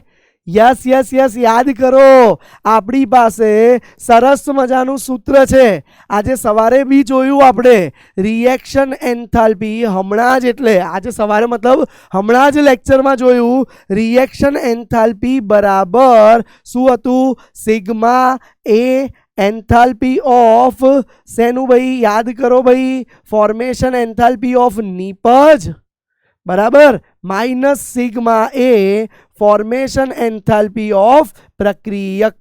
યાદ છે બેટા? સર હા, આ સૂત્ર તો યાદ છે, આજે સવારે જ જોયું કે ભાઈ ફોર્મેશન એન્થાલ્પી પ્રક્રિયકો અને નિપજોની જાણતા હોઈએ તેનો તફાવત લઈને પ્રક્રિયા એન્થાલ્પી શોધી શકાય. બસ તો આ જ ઉપયોગ કરીશું આપણે. જુઓ ચલો જુઓ દાખલો. હવે આપણને રિએક્શન એન્થાલ્પી આપી છે, મૂકી દો કિંમત -3267 સર. હા હા બેટા, નિપજ કેટલી છે 2 સર. કઈ કઈ લખો બ્રેકેટમાં, તો 6 મોલ CO2, તો લખો 6 into formation enthalpy of CO2 વત્તા 3 મોલ છે સર, તો 3 into formation enthalpy of H2O. થઈ ગયું બંને વત્તામાં, નિપજ પતી ગઈ, સરવાળો થઈ ગયો. Yes sir. માઇનસ પ્રક્રિયક, હા હા sir, formation enthalpy of benzene sir. અને સર માઇનસ વત્તામાં જ સરવાળો એટલે 15/2 formation enthalpy of O2 sir. શાબાશ બેટા, આટલું સૂત્ર ખબર પડી. હવે એક ગોલ્ડન કી પોઈન્ટ લખું છું, ધ્યાન આપજો. Formation enthalpy of O2 0 sir. કેમ સર? રકમમાં નથી આપી O2 ની સર્જન એન્થાલ્પી એટલે 0 લઈ લીધી. યાદ કરો મુન્નાઓ, કોઈ પણ તત્વની સર્જન એન્થાલ્પી મૂળ સ્થિતિમાં હંમેશા શું લેવામાં આવે છે? 0. બોલો ક્લિયર થઈ ગયું આટલું? હવે જુઓ બેટા, આગળ આપણે દાખલો ગણી અને કિંમતો મૂકી દઈએ, ધ્યાન આપજો. આગળ આપણે દાખલો ગણવામાં ખાલી હવે કિંમત મૂકવાની છે. તો -3267 એમનું એમ બરાબર બ્રેકેટમાં 6 ગુણ્યા ફોર્મેશન એન્થાલ્પી ઓફ CO2 -393.5 વત્તા 3 ગુણ્યા ફોર્મેશન એન્થાલ્પી ઓફ પાણી 285.8. પતી ગયું બેટા. એક કાઉન્સ પહેલું પ્રક્રિયકોનું. હવે નિપજમાં ફોર્મેશન એન્થાલ્પી ઓફ બેન્ઝીન શોધવાની છે સર. હા, અને O2 ની તો 0 સર. જોઈ લો, કિંમતો મૂકી દીધી બધી. ચલો હવે મૂલ્યમાં જવાબ લાવીએ. -3267 બરાબર, ચલો કેલ્ક્યુલેટર બોલાવી લો. પરમ મિત્ર કેલ્ક્યુલેટર પ્રગટ હો. ચલો આવી ગયું. હવે ગુણો 6 ગુણ્યા 393.5, તો શું જવાબ આવ્યો? માઇનસમાં 2361. માઇનસમાં આનો જવાબ લાવો, જુઓ 3 ગુણ્યા 285.8, તો એનો જવાબ આવી ગયો બેટા 857.4. અને માઇનસમાં ફોર્મેશન એન્થાલ્પી ઓફ બેન્ઝીન. બેટા બેન્ઝીનને સામે લઈ જાઓ, તો ફોર્મેશન એન્થાલ્પી ઓફ બેન્ઝીન આવી ગયો કરતામાં બરાબર. આ બંને માઇનસ માઇનસનો સરવાળો કરી દો. ચલો, તો 2361.0 વત્તા 857.4, તો બેટા એ આવી ગયો જવાબ માઇનસમાં 3218.4. અને આ માઇનસ વાળું સામે જાય તો પ્લસ 3267. એટલે આપણે અહીંયા આને માઇનસ કહી દો અને એમાં પ્લસ કરી દો 3267. તો જવાબ શું આવી ગયો બેટા? 48.60. તો ફોર્મેશન એન્થાલ્પી ઓફ C6H6 બરાબર, કંઈક ભૂલ છે, ફરી ચેક કરી લઈએ, ઉભા રહો. 3218.4 એ માઇનસમાં લઈ લીધું, પ્લસ 3267. તો જવાબ આવી ગયો, હા બરાબર જ આવે છે, 48.60 આશરે 48.60 કિલોજૂલ પ્રતિ મોલ. બોલો જવાબ આવી ગયો. જોઈ લઈએ આગળ આપણો શું જવાબ આવતો હતો સર. સર જુઓ, આગળ આપણો જવાબ આવતો હતો 48.6. ઓ સર, સેમ જવાબ આવ્યો. કેટલી ઇઝી ટેકનિક સર. અને આગળ તો કેટલા સમીકરણોને આમથી આમ કર્યા. એ જ લોજિક છે બેટા. આ માસ્ટર ટ્રીક છે જે NCERTમાં આપી નથી, પણ રીત વેલિડ છે. આ ઉદાહરણમાં નથી આપી, પણ રીત વેલિડ છે. બોલો કન્સેપ્ટ ક્લિયર થયો બધાને? હા કે ના ભાઈ? देखो फरीथी एक बार જોઈ લો. ये है आम जिंदगी NCERT वाली, और ये है फिजिक्स वाला और कार्तिक सर की मास्टर जिंदगी. બોલો ક્લિયર છે? શું કર્યું આપણે? પ્રક્રિયા એન્થાલ્પી બરાબર નિપજોની પ્રમાણિત સર્જન એન્થાલ્પીનો સરવાળો માઇનસ પ્રક્રિયકોની પ્રમાણિત સર્જન એન્થાલ્પીનો સરવાળો, અને એમાં તત્વયોગ મિતિનો ગુણાંકનો ઉપયોગ કરી સરવાળો કરી દીધો અને બેનો તફાવત લઈ લીધો. હા, જે મૂળ તત્વની સર્જન એન્થાલ્પી ના જ આપી હોય એનું કારણ છે કે મૂળ તત્વની પ્રમાણિત સર્જન એન્થાલ્પી હંમેશા મસ્ત નહીં, શૂન્ય હોય છે. હા, ક્લિયર છે બેટા? બોલો આટલો કન્સેપ્ટ ક્લિયર? એકવાર નજર નાખી લો. ચલો બેટા, હવે આગળ નેક્સ્ટ દાખલા તરફ વધીએ. એક તરવૈયો સ્વિમિંગ પુલમાંથી બહાર આવે છે ત્યારે તેના શરીર પર પાણીની ફિલ્મ લાગેલી છે. ઓબ્વિયસલી તમે આ એક્સપેરિમેન્ટ કર્યો હશે. જ્યારે આપણે સ્વિમિંગ કરીને બહાર આવીએ ત્યારે આપણા શરીર પર થોડું ઘણું તો પાણી હોય જ છે. હવે કહે છે કે આશરે તેનું વજન 18 ગ્રામ છે. 298 કેલ્વિન તાપમાને આ પાણીનું બાષ્પીભવન કરવા માટે કેટલી ઉષ્મા જોઈશે? એટલે પહેલું તો આપણને પૂછ્યું છે કે કેટલી ઉષ્મા જોઈએ, ક્યુ શોધો. ચલો, બીજું કહે છે 298 કેલ્વિન તાપમાને પાણીના બાષ્પીભવનની આંતરિક ઉર્જા એટલે ડેલ્ટા યુ અથવા ડેલ્ટા ઈ ગણો. અને બેટા એન્થાલ્પી ફેરફાર પાણીનો વેપરાઇઝેશન આપેલો છે જે છે 44.01 કિલોજૂલ પર મોલ. બેટા આ ડેલ્ટા એચ વેપરાઇઝેશન એટલે કે પાણીની બાષ્પીભવનની ઉર્જા આપી છે એ લખેલું છે 44.01 કિલોજૂલ પ્રતિ મોલ. પહેલાં એક વસ્તુ વિચાર કરો, આમાં પ્રક્રિયા કઈ થાય છે? H2O લિક્વિડ હતું બેટા, એને બેટા કંઈક ઉર્જા મેળવી અને શું બની જશે બેટા? H2O gas. આટલી આપણને સમજણ પડે છે. હવે બેટા પહેલાં H2O નું દળ કેટલું આપ્યું છે? તો 18 ગ્રામ જ આપ્યું છે બેટા. તો હવે બેટા H2O નું આણ્વીય દળ આ તમને શોધતા આવડવું જ જોઈએ. બહુ વાર મોલ કન્સેપ્ટમાં કર્યું આપણે. 2 + 16 બરાબર 18 ગ્રામ પ્રતિ મોલ. બરાબર છે બેટા? હવે જુઓ બેટા, તો પાણીના મોલ શોધી કાઢો. તો મોલ બરાબર દળ ભાગ્યા આણ્વીય દળ. તો દળ કેટલું હતું? 18. આણ્વીય દળ બી 18. તો ભાઈ મોલ કેટલા આવી ગયા? 1 મોલ આવી ગયું બેટા. તો હવે ધ્યાન આપો, હવે આપણે બીજી વસ્તુ શું શોધવાની છે? મોલ આવી ગયા તો પહેલા ઉષ્મા. તો ભાઈ આ ફેરફાર ખુલ્લા વાતાવરણમાં અચળ દબાણે જ થતો હશે. તો તમે હવે લખી શકો અચળ દબાણે QP બરાબર તો ડેલ્ટા એચ જેટલું જ થાય બેટા. હા, મોલ વધારે હોત તો શું લખી શકત આપણે? અહીંયા જુઓ, મોલ વધારે હોત તો આપણે લખી શકત કે N × ડેલ્ટા એચ વેપરાઇઝેશન. કેમ બેટા? કારણ કે જો આ પ્રતિ મોલ આપેલું છે. હવે જો મોલ 5 હોય તો 5 ગુણ્યા એટલો ઉર્જા ફેરફાર જોઈશે. તો પ્રણાલીને કેટલી ઉર્જા જોઈશે બેટા? તો 1 મોલ ગુણ્યા 44.01 બરાબર છે બેટા. તો QP તમારું શું આવી ગયું બેટા? 44.01 કિલોજૂલ.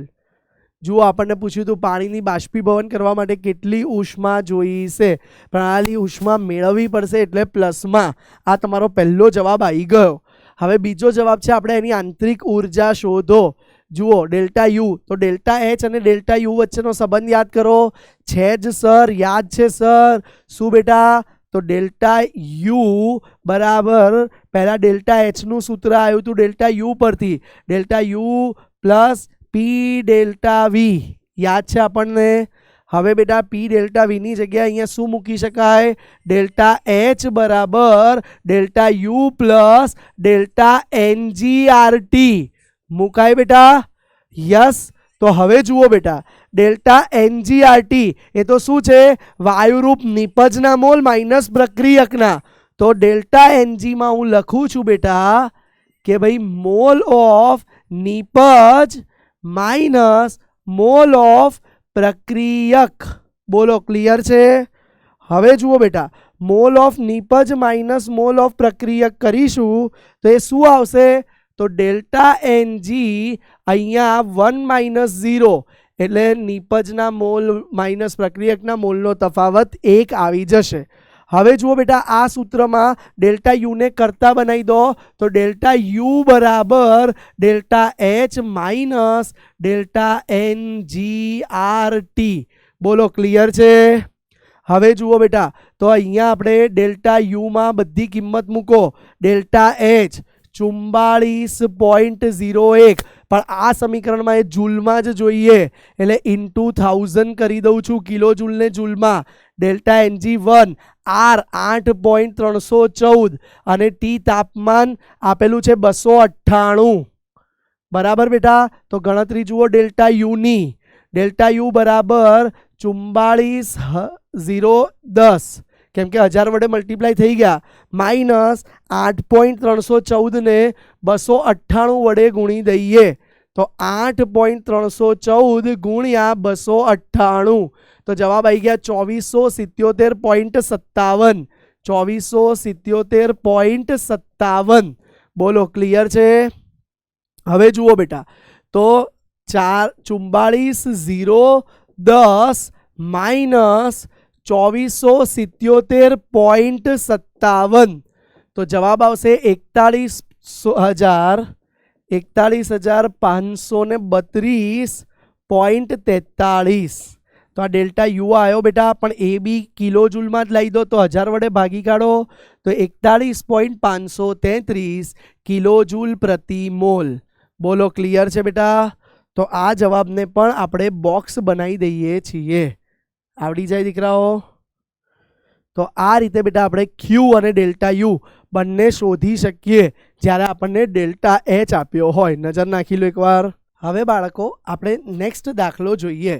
જુઓ, નીચેની માહિતી પરથી CH3OH ની પ્રમાણિત સર્જન ઉષ્મા શોધો.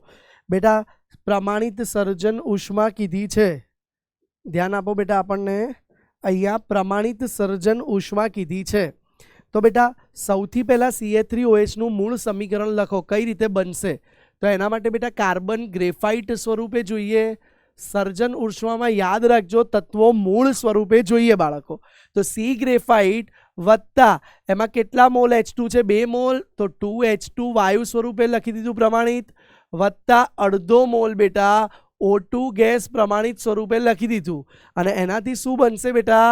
CH3OH એટલે કે મિથેનોલ બનશે. બોલો ક્લિયર છે આટલી વસ્તુ? હવે જુઓ બેટા, આ સમીકરણ પ્રમાણે નીચેના સમીકરણોને સેટ કરવાના છે. પહેલું સમીકરણ જુઓ, મિથેનોલ વત્તા 3/2O2 ઇટ ગીવ્સ CO2 વત્તા 2H2O. તો જુઓ એક વસ્તુ, આમાં જે આપણે મિથેનોલ નિપજ તરીકે જોઈએ છે, આ પ્રક્રિયાની એન્થાલ્પી એ જ બેટા ફોર્મેશન એન્થાલ્પી ઓફ મિથેનોલ થઈ જશે. તો એ શોધવા માટે બેટા આપણે મિથેનોલ જમણી બાજુએ જોઈએ, તો આમાં ડાબી બાજુએ આપ્યો છે. તો આ પહેલું સમીકરણ બાળકો આપણે રિવર્સ કરી કાઢીએ છીએ. જુઓ ધ્યાન આપજો, પહેલા સમીકરણને આપણે શું કરી દઈએ છીએ? રિવર્સ, ઊંધું કરી કાઢીએ. ચલો, તો CO2 વાયુ વત્તા H2O 2 મોલ અને એ લિક્વિડ છે, it gives ethanol, methanol CH3OH liquid plus 3/2O2 અને એ વાયુ સ્વરૂપે. તો આ જે એન્થાલ્પી આપી હતી હવે કેવી થઈ ગઈ? ઊંધી. એટલે ઊંધી કરતા સમીકરણ એન્થાલ્પી માઇનસ વાળી પ્લસ થઈ જશે. હા, એક છોકરો કે સર ઊંધી 726 નું 672. અરે ભગવાન, આવું નહીં કરવાનું. શું કરીશું આપણે? -726 નું +726 અને એ પણ કિલો જૂલ પ્રતિ મોલમાં. બોલો ક્લિયર છે આટલું? ચલો હવે બીજા સમીકરણને આની જોડે સેટ કરવા માટે આમાં એક ગ્રેફાઇટ હતું, આમાં બી એક છે, તો એને કઈ છેડછાડ કરવી પડશે નહીં. તો આ બીજું સમીકરણ હું સેમ લખી દઉં છું, એનું એ જ સી ગ્રેફાઇટ. કેમ કે ઓક્સિજન છોડી દો, ઓક્સિજન તો છેલ્લે ઓટોમેટિક બેલેન્સ થાય, એને કોઈ દિવસ નહીં કરવા જવાનું. સી ગ્રેફાઇટ વત્તા O2 ઇટ ગીવ્સ CO2 બેટા, અને એમાં કમ્બશન એન્થાલ્પી એટલે કે દહન એન્થાલ્પી આપી છે જે છે -393 કિલો જૂલ પ્રતિ મોલ. બોલો થઈ ગયું બેટા? હવે ત્રીજા સમીકરણમાં જુઓ, એક જ H2 છે અને આપણા મૂળ સમીકરણમાં બેટા 2 H2 છે. તો આ ત્રીજા સમીકરણને આપણે 2 વડે ગુણવું પડશે. તો ચલો હવે આને લખી દઈએ અહીંયા અને એને 2 વડે ગુણી દઈએ તો શું થશે બેટા? 2H2 વત્તા O2, હાફ અને 2 ઉડી ગયું, ઇટ ગીવ્સ 2H2O. અને એની જે એન્થાલ્પી આપી હતી ફોર્મેશન, હવે 2 મોલ છે એટલે રિએક્શન લખવી પડે અને એ થઈ જશે 286 ગુણ્યા 2, 6 દુ 12 નો બગડો વધી પડી 1, 8 દુ 16 ને 1 17 નો 7 વધી પડી 1, 2 દુ 4 ને 1 5, 572 કિલો જૂલ પ્રતિ મોલ. બરાબર બેટા? 3 ઇક્વેશન આવી ગયા છે. હવે એનો સરવાળો કરશો તો ઓટોમેટિક આ ઇક્વેશન મળી જાય. ખાલી આમાં બેટા ઉષ્મા રાસાયણિક પ્રક્રિયાના સિદ્ધાંતો જો વાપર્યા છે, જેના વડે ગુણો એની એન્થાલ્પી બી એના વડે ગુણાય, જેના વડે ભાગો તો એન્થાલ્પી બી ભગાય. પ્રક્રિયા ઊંધી લખો તો માઇનસ વાળી એન્થાલ્પી પ્લસ અને પ્લસ વાળી માઇનસ થઈ જાય. હવે ચલો ત્રણે ત્રણ પ્રક્રિયાનો સરવાળો કરી લઈએ મિત્રો. તો શું થશે ધ્યાન આપજો. ચલો લેફ્ટ હેન્ડ સાઈડ પર જુઓ CO2 અને 2H2O. જમણી બાજુ CO2 2H2O ઉડી ગયું. હવે ડાબી બાજુ જુઓ C વત્તા 2 મોલ ઓક્સિજન છે અને આ બાજુ 3/2 છે. હવે જોઈ લો બેટા 2 - 3/2 તો લસા લઈ લો તો 4 - 3/2. આ બાજુ ખાલી ડાબી બાજુ 1/2 ઓક્સિજન વધ્યો.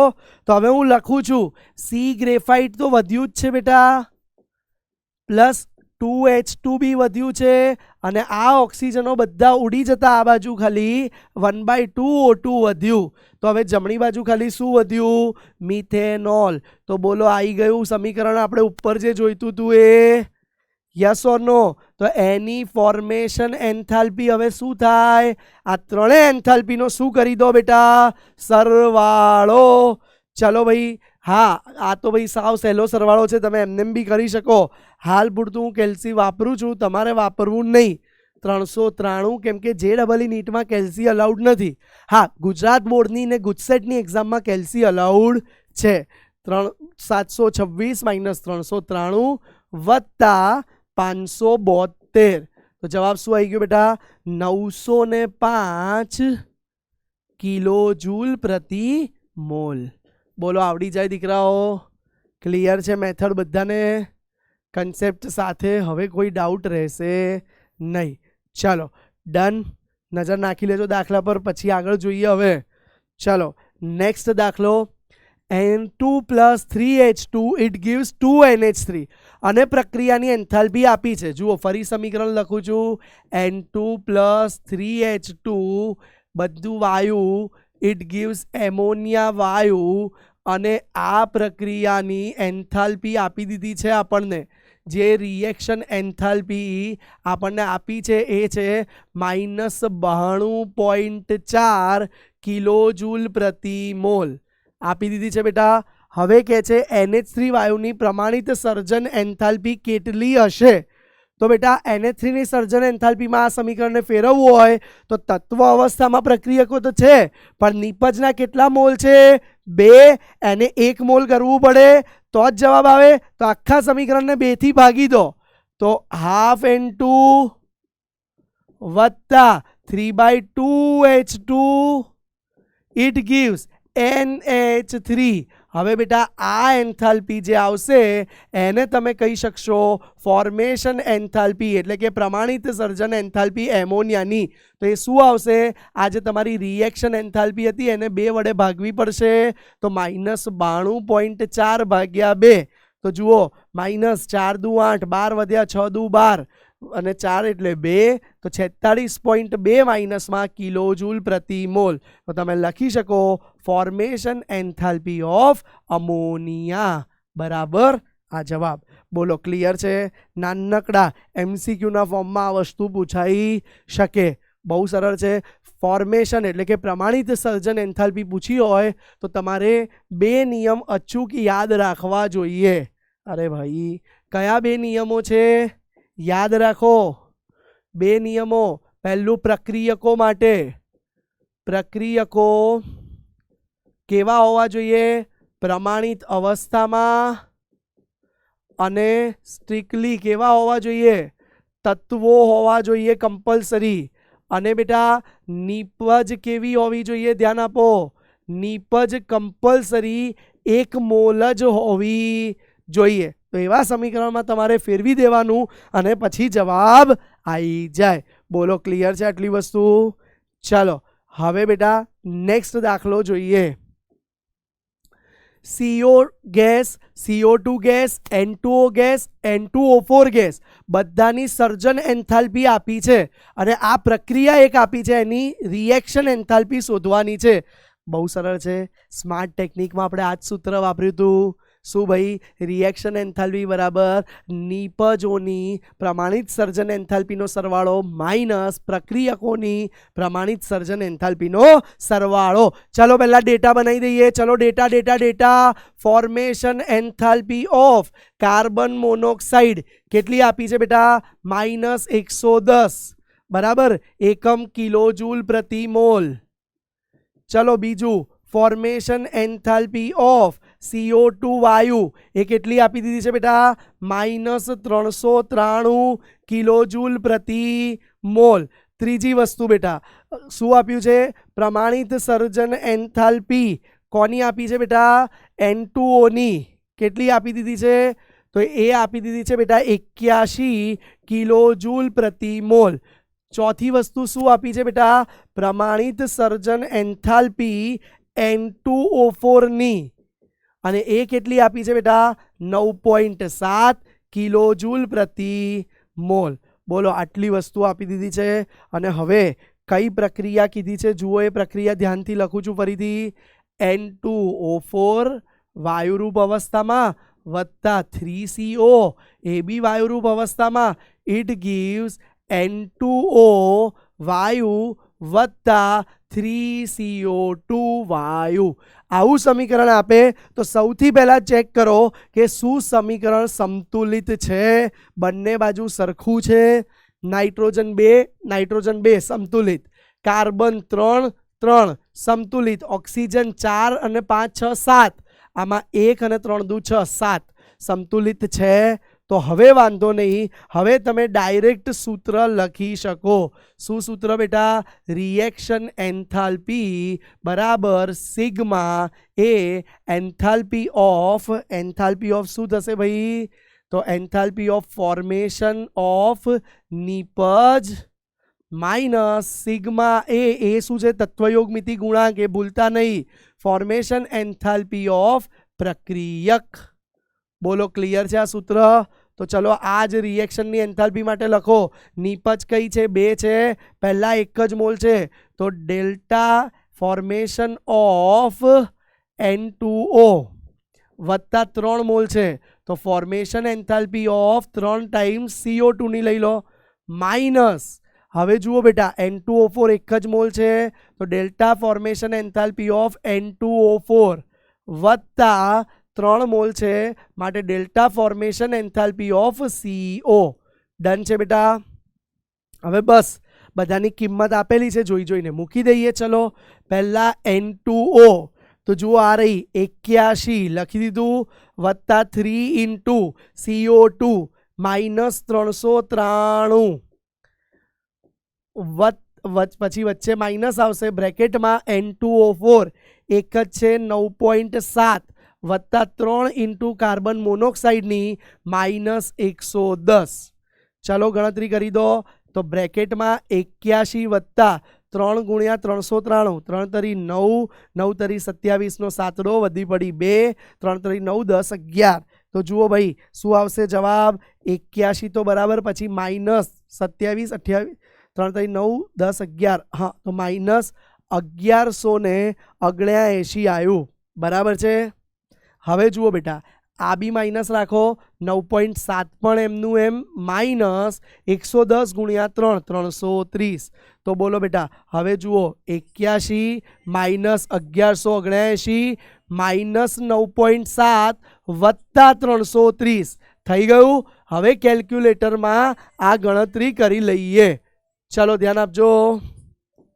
81 -1179 -9.7 વત્તા 330. તો શું જવાબ આવ્યો? -777.7 અને એકમ આવી જશે બેટા, બધું કિલો જૂલમાં છે એટલે કિલો જૂલ. બરાબર બેટા? રિએક્શન એન્થાલ્પી કદી મોલ ઇન્વર્સ ના હોય એટલે રિએક્શન જ લખાય. આવડી જાય બેટા જવાબ. ચલો દાખલો સરળ હતો, ખાલી સર્જન એન્થાલ્પી વાળું આપણે આ સૂત્ર વાપરવાનું હતું. ડન છે? નજર નાખી લો ચલો એકવાર ઝડપથી, પછી આગળ જોઈએ. ચલો બાળકો હવે આગળ વધીએ. નેક્સ્ટ દાખલા તરફ જુઓ. 1 મોલ પાણી 10 ડિગ્રી સેલ્સિયસથી લઈને -10 ડિગ્રી સેલ્સિયસે તાપમાને ઠારવામાં આવે છે. તો હવે કહે છે કે આ ફેરફારમાં થતો એન્થાલ્પી ફેરફાર ગણો. શું શોધવાનું છે બેટા? આપણે જ્યારે એને ઠાર્યું ત્યારે કેટલો એન્થાલ્પી ફેરફાર થાય એ ગણો. તો જુઓ આપણે 3 કન્ડિશન લઈએ છીએ. પહેલું કન્ડિશન 10 ડિગ્રી સેલ્સિયસ તાપમાન હતો, ત્યાંથી એને ઠંડો પાડીને આપણે 0 ડિગ્રી સેલ્સિયસ પર લઈ ગયા. હવે જુઓ 10 ડિગ્રી સેલ્સિયસે H2O લિક્વિડ ફોર્મમાં જ હોય, પ્રવાહી જ હોય. 0 ડિગ્રીએ બી બેટા H2O તો લિક્વિડ જ હશે. પણ હવે બેટા 0 ડિગ્રીએ H2O લિક્વિડમાંથી H2O ઘન થાય એટલે કે ફ્યુઝન થશે, તો ગલન થશે બેટા. તો H2O સોલિડ થઈ ગયું બેટા. અને પછી કહે છે એ H2O સોલિડને 10 ડિગ્રી સેલ્સિયસથી -10 ડિગ્રી સેલ્સિયસમાં ઠારવામાં આવે છે. તો હવે H2O સોલિડ થઈ ગયું બેટા. તો આ ફેરફાર દરમિયાન થતી કુલ એન્થાલ્પી ફેરફાર ગણો. તો જુઓ બેટા, અહીંયા તબક્કા 3 છે. પહેલો તબક્કો 10 ડિગ્રીવાળા પાણીને 0 ડિગ્રી પર લાયા. બીજો તબક્કો 0 ડિગ્રી સેલ્સિયસે પાણી પ્રવાહીમાંથી ઘન બન્યું. અને ત્રીજો તબક્કો ઘન બરફને 0 થી -10 પર લઈ ગયા. તો 3 તબક્કા સિમ્પલ દેખાઈ રહ્યા છે બેટા. હવે આ ત્રણેય માટે એન્થાલ્પી શોધવી છે. એમાં વચ્ચેના સ્ટેપની એન્થાલ્પી આપી દીધી છે.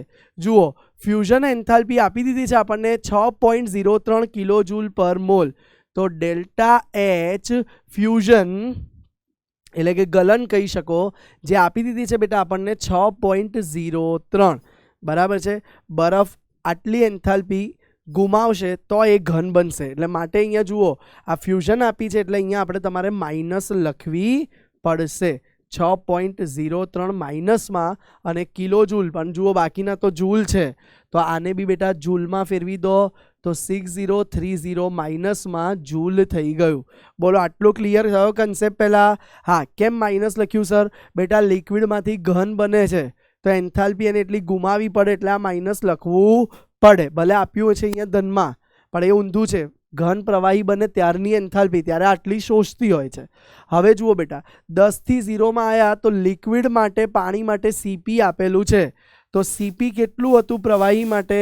75.3. બરાબર. તો હવે જુઓ બેટા, હવે અહીંયા ધ્યાન આપજો, હું લખું છું પહેલા કેસ પરિસ્થિતિ 1 માટે, એટલે કે પ્રક્રિયા 1 માટે. તો પ્રક્રિયા 1 શું છે બેટા? તો પ્રક્રિયા 1 છે પાણી લિક્વિડનું લિક્વિડ જ રહ્યું, પણ ત્યારે તાપમાન કેટલું ફેરફાર થયું? 10 ડિગ્રીથી 0 ડિગ્રી. તો ડેલ્ટા T શું આવે બેટા? T2 - T1 આવે. તો 0 - 10 બરાબર -10 ડિગ્રી સેલ્સિયસ. કેલ્વિનમાં બી -10 જ થાય. કેમ? ફેરફાર છે. હવે એ વખતે QP જુઓ, અચળ દબાણે Q શું થાય? CP ડેલ્ટા T થાય. તો હવે જુઓ, CP એનું એ વખતનું કેટલું આપ્યું હતું? 75.3 અને ડેલ્ટા T -10. તો શું જવાબ આવ્યો બેટા? -753 જૂલ આવી ગયું બેટા. અને હવે તમે જાણો છો કે આ એન્થાલ્પી જ કહેવાય. તો આ પહેલી એન્થાલ્પી ગણી લીધી આપણે, જે આવી ગયું -753 જૂલ. હવે બેટા પ્રક્રિયા 2ની એન્થાલ્પી શું આવી? તો એ ઓલરેડી લખેલું છે. પ્રક્રિયા 2 શું થયું બેટા? H2O લિક્વિડમાંથી H2O સોલિડ થયો. હા કે ના? જુઓ આ રહ્યું. તો એ પ્રક્રિયા 2 હતી બેટા, અને તેમાં તાપમાન તો 0નું 0 જ રહ્યું હતું. બરાબર. તો એ વખતની એન્થાલ્પી હવે તમે ડાયરેક્ટ એને રિએક્શન એન્થાલ્પી 2 કહી દો, અને એની કિંમત આ રહી -6030 જૂલ. પતી ગયું. હવે પ્રક્રિયા 3 કઈ છે બેટા? અગેન આગળ કર્યું હતું એમ જ. પ્રક્રિયા 3 બરફ બનશે. ક્યારે બેટા? H2O સોલિડથી H2O સોલિડ જ, પણ તાપમાન જુઓ 0 ડિગ્રી સેલ્સિયસ થી -10 ડિગ્રી સેલ્સિયસ. તો હવે હું લખું છું ડાયરેક્ટ. જુઓ, ડેલ્ટા એન્થાલ્પી 3 શું આવશે? એ QP જેટલી આવશે બેટા, અને QP નું મૂલ્ય છે CP ડેલ્ટા T. તો CP એ વખતે સોલિડનું કેટલું આપ્યું છે? 36.8 અને ગુણ્યા -10 - 0 એટલે -10 જ થયું બેટા. તો આ આવી ગયું -368 જૂલ. તો હવે આ 3 એન્થાલ્પી આવી બેટા, RH1, RH2, RH3. તો ચલો નવા પેજ પર ટોટલ રિએક્શન એન્થાલ્પી આપણે શોધવી છે હેઝ પ્રમાણે. એ શું થાય બેટા? એન્થાલ્પી 1 વત્તા એન્થાલ્પી 2, રિએક્શન એન્થાલ્પી, પ્રક્રિયા એન્થાલ્પી 3, 3નો સરવાળો. ચલો સરવાળામાં કિંમત મૂકીએ. પહેલું કેટલું આપેલું છે? -753. બીજું કેટલું આવ્યું બેટા? -6030. બરાબર, અને ત્રીજું પ્લસમાં આવે છે, અને એ કેટલું આવેલું છે, સોરી એ બી માઇનસમાં જ છે. વાહ, 3 3 માઇનસમાં છે, ધ્યાન આપજો. હા, એ છે -368. તો -368. 1 મિનિટ, સોરી, હા, પ્લસની જગ્યાએ અહીંયા માઇનસ કરી દઈએ, -368. ચલો ટોટલ મારી દઈએ બેટા. જુઓ, 6 7 8 9 વત્તા 5 6 7 8 અને 6, 5 ને 3 8 અને 6, 14 નો ચોકડો વધી પડી 1, 3 ને 7 10 ને 1 11 નો એકડો વધી પડી 1, 7149 કિલો જૂલ આવ્યું. હવે આને જુઓ, જૂલ આવ્યું, સોરી કિલો જૂલ નથી, હા જૂલ છે, કેમ કે આગળ બધું જૂલમાં હતું એટલે આ બી જૂલમાં આવ્યું. એને કિલો જૂલમાં ફેરવી દેવું હોય તો 7.149 કિલો જૂલ. આ તમારો બેટા પ્રક્રિયા એન્થાલ્પી ફેરફાર આવી ગયો. બોલો, ક્લિયર છે? તો આ દાખલામાં આપણે હેઝનો ઉપયોગ કર્યો, સીપીનો ઉપયોગ કર્યો અને એન્થાલ્પીનો ઉપયોગ કર્યો. ક્લિયર છે બેટા? તો આ પ્રકારના આજે આપણે બધી જ વેરાયટી દાખલા ભણ્યા. હવે નવી થિયરી આગળ ભણીએ છીએ. થિયરીનું નામ છે સ્વયંસ્ફૂર્ણા અથવા તો સ્પોન્ટેનિટી અથવા સ્વયંસ્ફુરિતા પણ કહેવાય છે. ધ્યાન આપજો. અથવા તો આનું બીજું નામ આવશે બેટા સ્વયંસ્ફુરિતા. સ્વયંસ્ફુરિતા એટલે શું બેટા? જ્યારે પ્રક્રિયા આપમેળે થાય, પ્રક્રિયા આપમેળે થાય તો એને બેટા સ્વયંસ્ફુરિત પ્રક્રિયા અથવા આપમેળે થતી પ્રક્રિયા કહેવાય છે. બેટા કુદરતમાં મોટા ભાગે આપમેળે થતી પ્રક્રિયા એક જ દિશામાં થાય છે. તો જુઓ, હું લખું છું અહીંયા મહત્વની લાઈન, કુદરતમાં મોટા ભાગે, અથવા બધી જ લખી શકાય, અપવાદ હજુ આમાં શોધાયું નથી, એટલે કે બધી જ પ્રક્રિયા જે આપમેળે થાય છે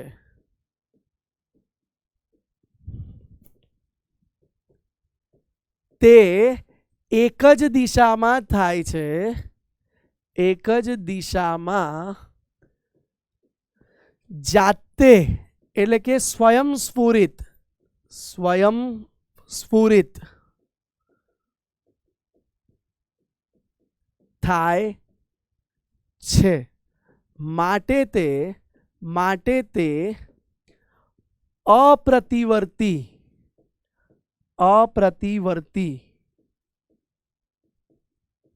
પ્રક્રિયા હોય છે. જુઓ બેટા, એટલે શું કીધું બેટા? મોટા ભાગે કુદરતમાં જે પ્રક્રિયા થાય છે એ આપમેળે થતી હોય, એ એક જ દિશામાં થાય છે, તો એ પાછી ના આવી શકે, એટલે એને અપ્રતિવર્તી પ્રક્રિયા કહી શકાય બેટા. તો અપ્રતિવર્તી પ્રક્રિયા હોય છે. સર એના ઉદાહરણ આપો ને, કુદરતમાં એવી તો કઈ પ્રક્રિયા જે જાતે થાય છે? તો ઉદાહરણ બેટા શું?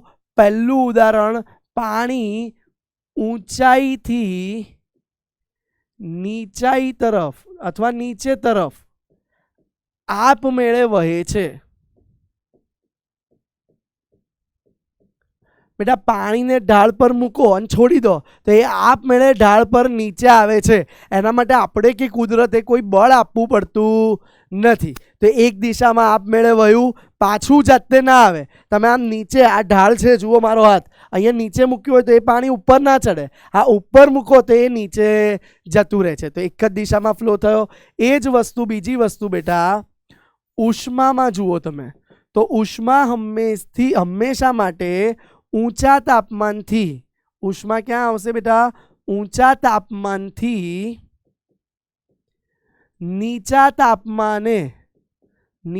તાપમાને આપમેળે જ વહે છે, આપમેળે જ વહે છે. આપણે થર્મોડાયનામિક્સ બેટા ઉષ્માગતિશાસ્ત્ર ચાલુ કર્યું ચેપ્ટર, એ દિવસે જ આપણે વાત કરી હતી કે ઉષ્માગતિશાસ્ત્રનો મુખ્ય ધ્યેય શું છે? કે કોઈ પણ પ્રક્રિયા આપમેળે થશે કે નહીં એની આગાહી, એનું પ્રાકથન કરવું. બરાબર બેટા? તો આ એક આપમેળે થતી પ્રક્રિયા જોયું આપણે કે એક જ દિશામાં થશે, પાછી જાતે આવશે નહીં.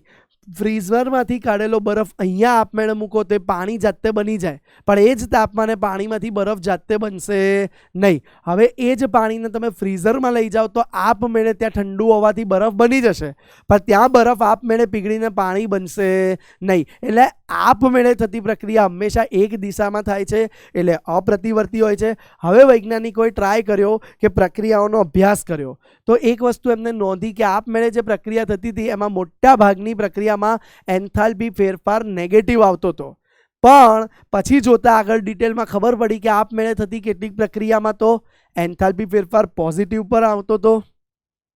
તો હવે જુઓ બેટા, તો હવે થયું શું? વૈજ્ઞાનિકો મૂંઝાયા. કેમ મૂંઝાયા બેટા? ધ્યાન આપો. તો વૈજ્ઞાનિકોએ જે આપમેળે થતી પ્રક્રિયા એટલે કે સ્વયંસ્ફુરિત પ્રક્રિયા જોઈ, તો એના માટે લોચા એ થયા બેટા કે એના માટે કોઈક વાર એન્થાલ્પી ફેરફાર એટલે કે ડેલ્ટા એચ ઋણ મળતો હતો, તો કોઈક વાર ડેલ્ટા એચ કોઈક પ્રક્રિયાઓ માટે ધન પણ મળતો હતો.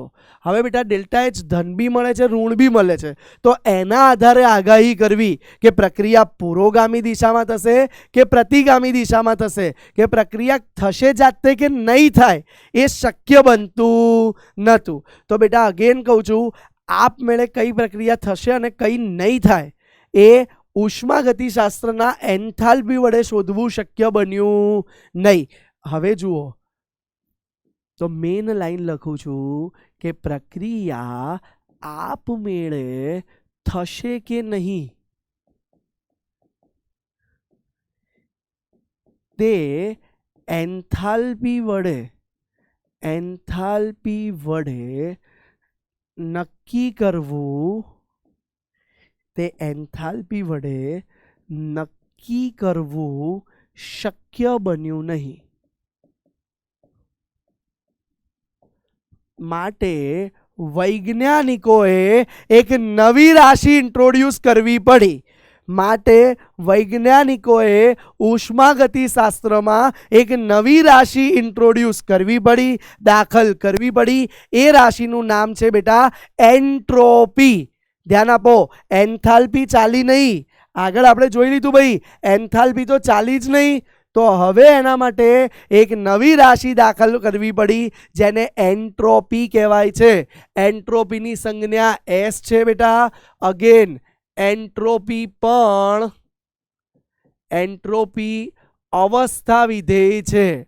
બાળકો, અવસ્થા વિધેય એટલે શું? શરૂઆતની અવસ્થા અને અંતિમ અવસ્થા પર આધાર રાખશે, એના ફેરફાર પર આધાર રાખશે, પણ કયા માટે માર્ગ લીધો એ માર્ગ ઉપર આધાર રાખતું નથી. બીજી વસ્તુ, એન્ટ્રોપીમાં પણ એનો ફેરફાર જ મપાય છે. એન્ટ્રોપીનું નિરપેક્ષ મૂલ્ય માપી શકાતું નથી. એન્ટ્રોપીનું નિરપેક્ષ મૂલ્ય માપી શકાય નહીં. માત્ર તેનો ફેરફાર માપી શકાય છે. શું માપી શકાય છે બેટા? માત્ર તેનો ફેરફાર માપી શકાય છે. બરાબર.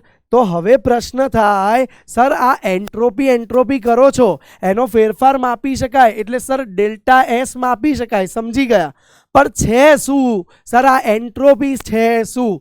તો બાળકો, એન્ટ્રોપી એ બીજું કશું જ નથી. એન્ટ્રોપી એ અવ્યવસ્થા. શું છે એન્ટ્રોપી? અવ્યવસ્થાનો માપદંડ. અવ્યવસ્થાનો માપદંડ એટલે કે અવ્યવસ્થા માપવા માટેની વસ્તુ છે. હા, માપદંડ નહીં, માપદંડ. ક્લિયર છે? એન્ટ્રોપી શું છે બેટા? અવ્યવસ્થાનો માપદંડ. અવ્યવસ્થાને ઇંગ્લિશમાં બેટા રેન્ડમનેસ કહેવાય.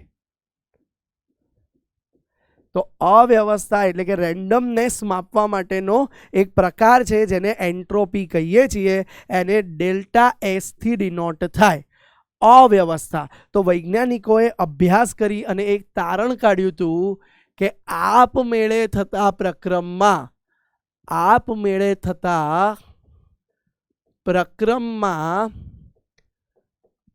અવ્યવસ્થા, ધ્યાન આપજો, આપમેળે થતા પ્રક્રમમાં અવ્યવસ્થા હંમેશા વધે છે, હંમેશા વધે છે.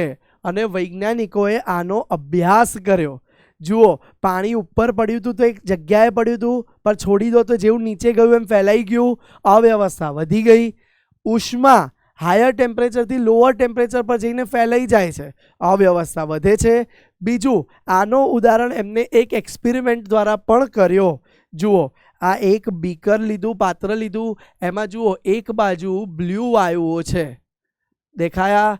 એક બાજુ બ્લુ વાયુ છે બેટા, અને હવે વચ્ચે એમાં પાર્ટીશન છે. ધ્યાન આપો, આ શું છે? વચ્ચે એમાં પાર્ટીશન એટલે કે ભાગલા પાડી દીધા છે. તો એક બાજુ બ્લુ વાયુ છે અને બીજી બાજુ બેટા આ પાત્રમાં યલો વાયુ છે. દેખાય છે તમને યલો વાયુ અને બ્લુ વાયુ બેટા? હવે જુઓ, પહેલા એક સાઈડ ફિક્સ યલો વાયુ હતા અને બીજી સાઈડ બ્લુ વાયુ, બંનેના સરનામા ફિક્સ હતા.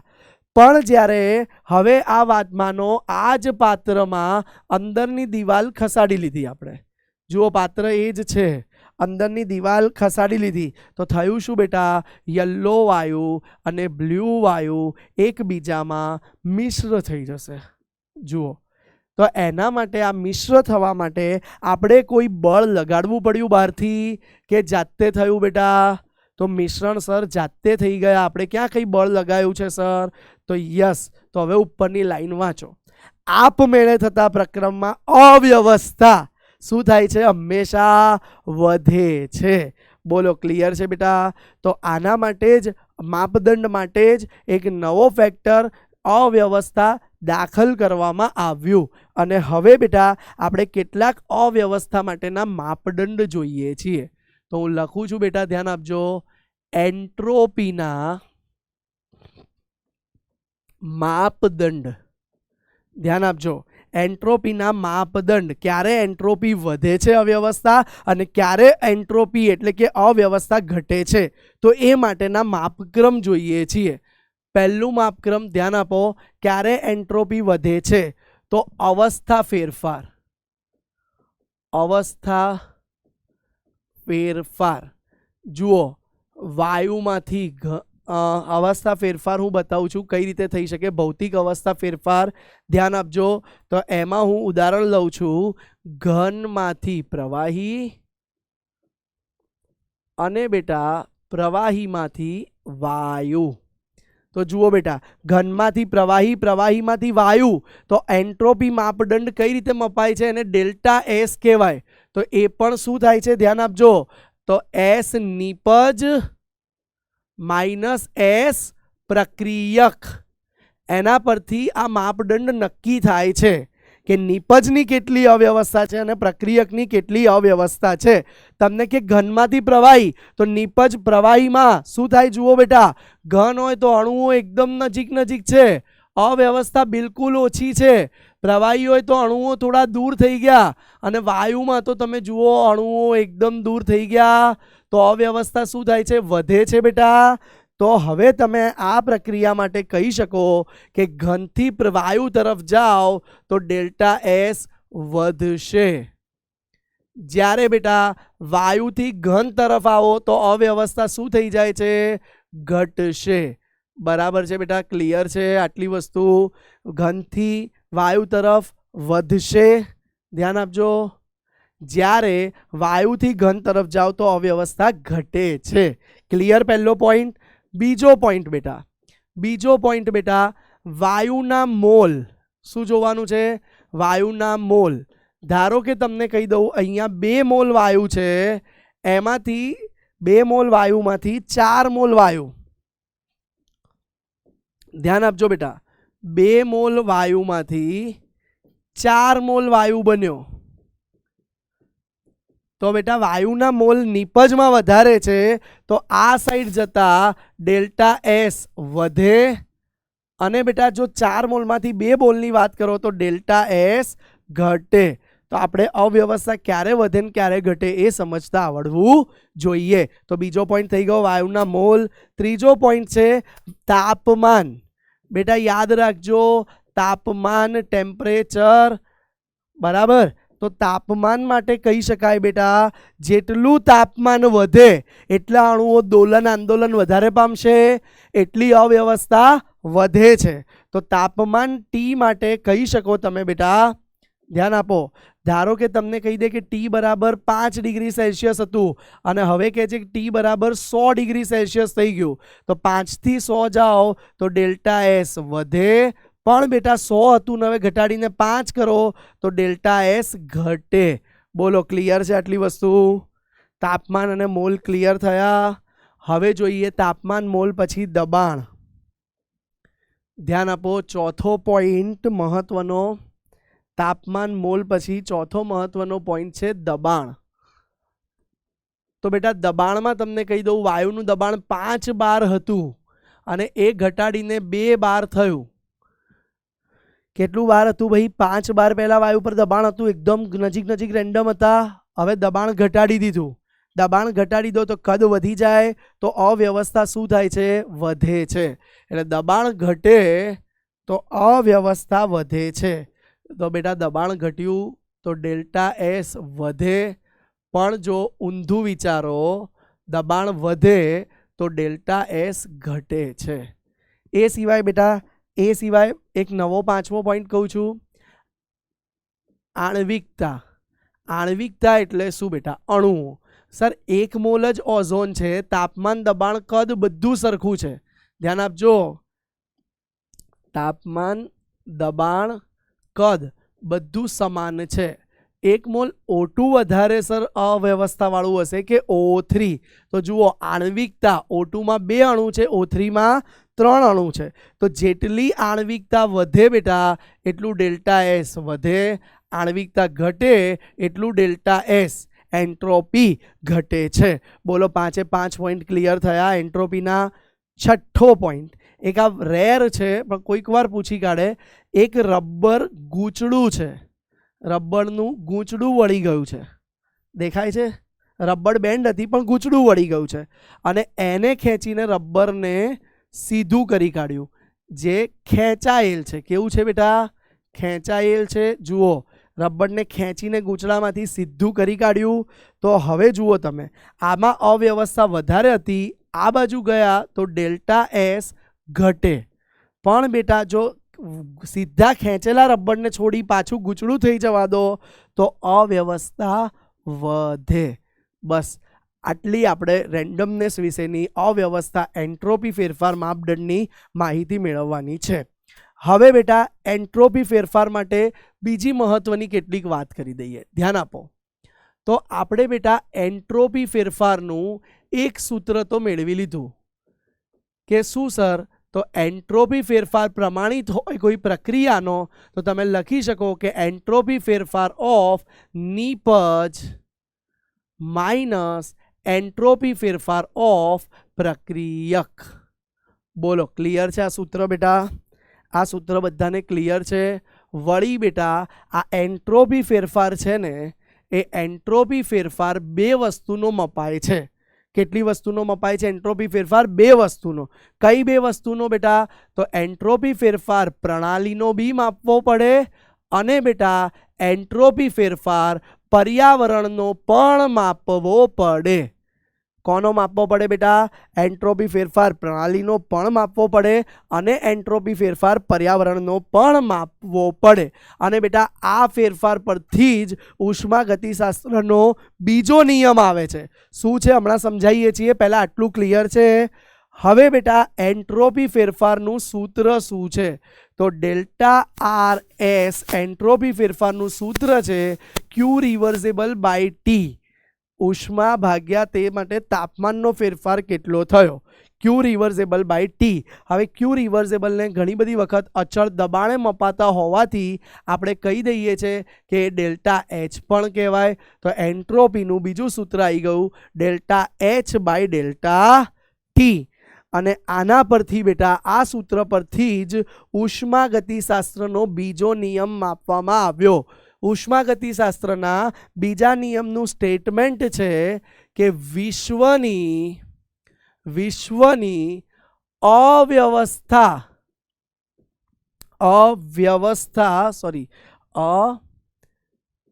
વ્યવસ્થા એટલે કે રેન્ડમનેસ અથવા તમે કહી શકો એન્ટ્રોપી હંમેશા હંમેશા વધતી હોય છે. શું કીધું બેટા? એન્ટ્રોપી હંમેશા વધતી હોય છે. વિશ્વમાં ધ્યાન આપજો, વિશ્વમાં આપમેળે થતી પ્રક્રિયા હંમેશા ચાલુ હોય છે, હંમેશા ચાલુ જ હોય છે. માટે વિશ્વની અવ્યવસ્થા હંમેશા વધતી રહે છે. તો સર આપમેળે થતી પ્રક્રિયાની અવ્યવસ્થા ચાલુ જ હોય છે એટલે તમારા કહેવા પ્રમાણે ડેલ્ટા એસ ટોટલ કુલ હંમેશા આપમેળેની પ્રક્રિયામાં 0 હોય છે.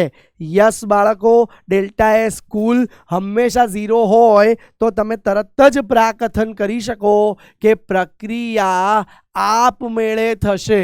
શું કહી શકાય બેટા? પ્રક્રિયા આપમેળે થશે. પણ આ જ ડેલ્ટા એસ ટોટલ બેટા, જો ડેલ્ટા એસ અવ્યવસ્થા કુલ ઘટતી હોય, delta S total less than 0 હોય તો તમે પ્રાકથન કરી શકો શું? કે પ્રક્રિયા આપમેળે થશે નહીં. બોલો, ક્લિયર છે બેટા? અને બેટા જો ડેલ્ટા એસ ટોટલ 0 હોય તો તમે કહી શકો કે આપમેળે કે એમ નહીં, પ્રક્રિયા સંતુલનમાં હશે. સર આ સંતુલન શું છે? થોડીક વેટ કરો બેટા, આવતું ચેપ્ટર એ જ છે, આપણે જોવાનું છે. તો પ્રક્રિયા સંતુલનમાં હશે. બોલો, ક્લિયર છે બાળકો આટલી વસ્તુ? હવે બાળકો આટલા નોંધ કર્યા પછી પોઈન્ટ ડેલ્ટા એસ ટોટલ શું છે એકવાર એ બતાવી દઈએ. તો બાળકો ડેલ્ટા એસ ટોટલ બીજું કંઈ જ નહીં, ડેલ્ટા એસ કોની? પ્રક્રિયા, બરાબર છે? અથવા તો કહી શકો તમે ડેલ્ટા એસ પ્રણાલી, પ્રક્રિયા કરતા કહી દો પ્રણાલી, બરાબર, વત્તા પર્યાવરણ એટલે જ વિશ્વ બને બેટા. તો પ્રણાલી અને પર્યાવરણની પ્રમાણિત એન્થાલ્પીનો સરવાળો ચેક કરી લો. ગ્રેટર દેન 0 તો આપમેળે થાય, લેસ દેન 0 તો આપમેળે થશે નહીં. તો પ્રણાલી વત્તા પર્યાવરણ. બોલો, ક્લિયર છે બાળકો? આ છે ઉષ્માગતિશાસ્ત્રનો બીજો નિયમ. હવે આગળ સ્કીપ કરેલા કેટલાક પ્રશ્ન જોઈએ. ચલો, પ્રાકથન કરો. પ્રાકથન એટલે શું બેટા? આગાહી કરો કે આ પ્રક્રિયામાં કઈ પ્રક્રિયામાં એન્ટ્રોપી ફેરફાર વધશે અથવા ઘટશે. ચલો, પહેલું પ્રવાહી ઘનમાં. બેટા પ્રવાહી ઘનમાં રૂપાંતર પામે છે. પ્રવાહી હતું, અણુઓ કેવા હતા બેટા? છૂટા છૂટા હોય છે. હવે ઘનમાં તો અવ્યવસ્થા ઘટે છે એટલે ડેલ્ટા એસ શું થઈ જાય છે બેટા? ઘટશે. ક્લિયર છે? કેમ કે પ્રવાહીમાંથી ઘન અવ્યવસ્થા ઘટે છે તો નિપજની અવ્યવસ્થા ઓછી, પ્રક્રિયકની વધારે. તો નિપજ માઇનસ પ્રક્રિયક તો શું આવશે? માઇનસમાં આવશે એટલે કે ડેલ્ટા એસ ઘટશે. બીજું કહે છે સ્ફટિકમય ઘનનું તાપમાન 0 થી વધારીને 115. બેટા તાપમાન વધે તો અણુઓની દોલન ગતિ, આંદોલન ગતિ બધું વધી જાય તો માટે ડેલ્ટા એચ વધશે, એન્ટ્રોપી ફેરફાર વધશે. ક્લિયર? હવે જુઓ, એક ઘન હતો સોડિયમ હાઇડ્રોજન કાર્બોનેટ, એ ડીકમ્પોઝ થયો, બરાબર, અને એમાંથી Na2CO3 સોડિયમ કાર્બોનેટ, CO2 અને H2O મળ્યા. તો હવે આમાં અવ્યવસ્થા વધી કે ઘટી? બે રીતે કહી શકો. 2 મોલમાંથી કુલ 3 મોલ મળી ગયા, અવ્યવસ્થા વધે. બીજું ઘન હતો, એમાંથી ઘન સિવાય વાયુ મળ્યા, ઘનમાંથી વાયુ, અવ્યવસ્થાનો ફેરફાર હંમેશા વધશે. ક્લિયર છે બેટા? છેલ્લો પોઈન્ટ H2 વાયુમાંથી H2 અણુ.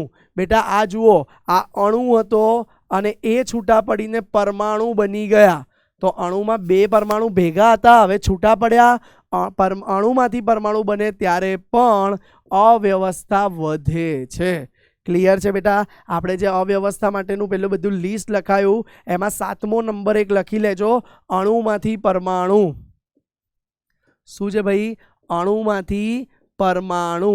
તો યાદ રાખજો બેટા, અણુ તૂટી અને પરમાણુઓ બને તો ડેલ્ટા એસ વધે અને બેટા ઊંધું પરમાણુઓ જોડાઈને અણુ બને તો ડેલ્ટા એસ ઘટે. બરાબર છે બેટા, આવડી જાય એટલું. ચાલો તો હવે બેટા એના પછી એક નવો દાખલો સોલ્વ કરીએ.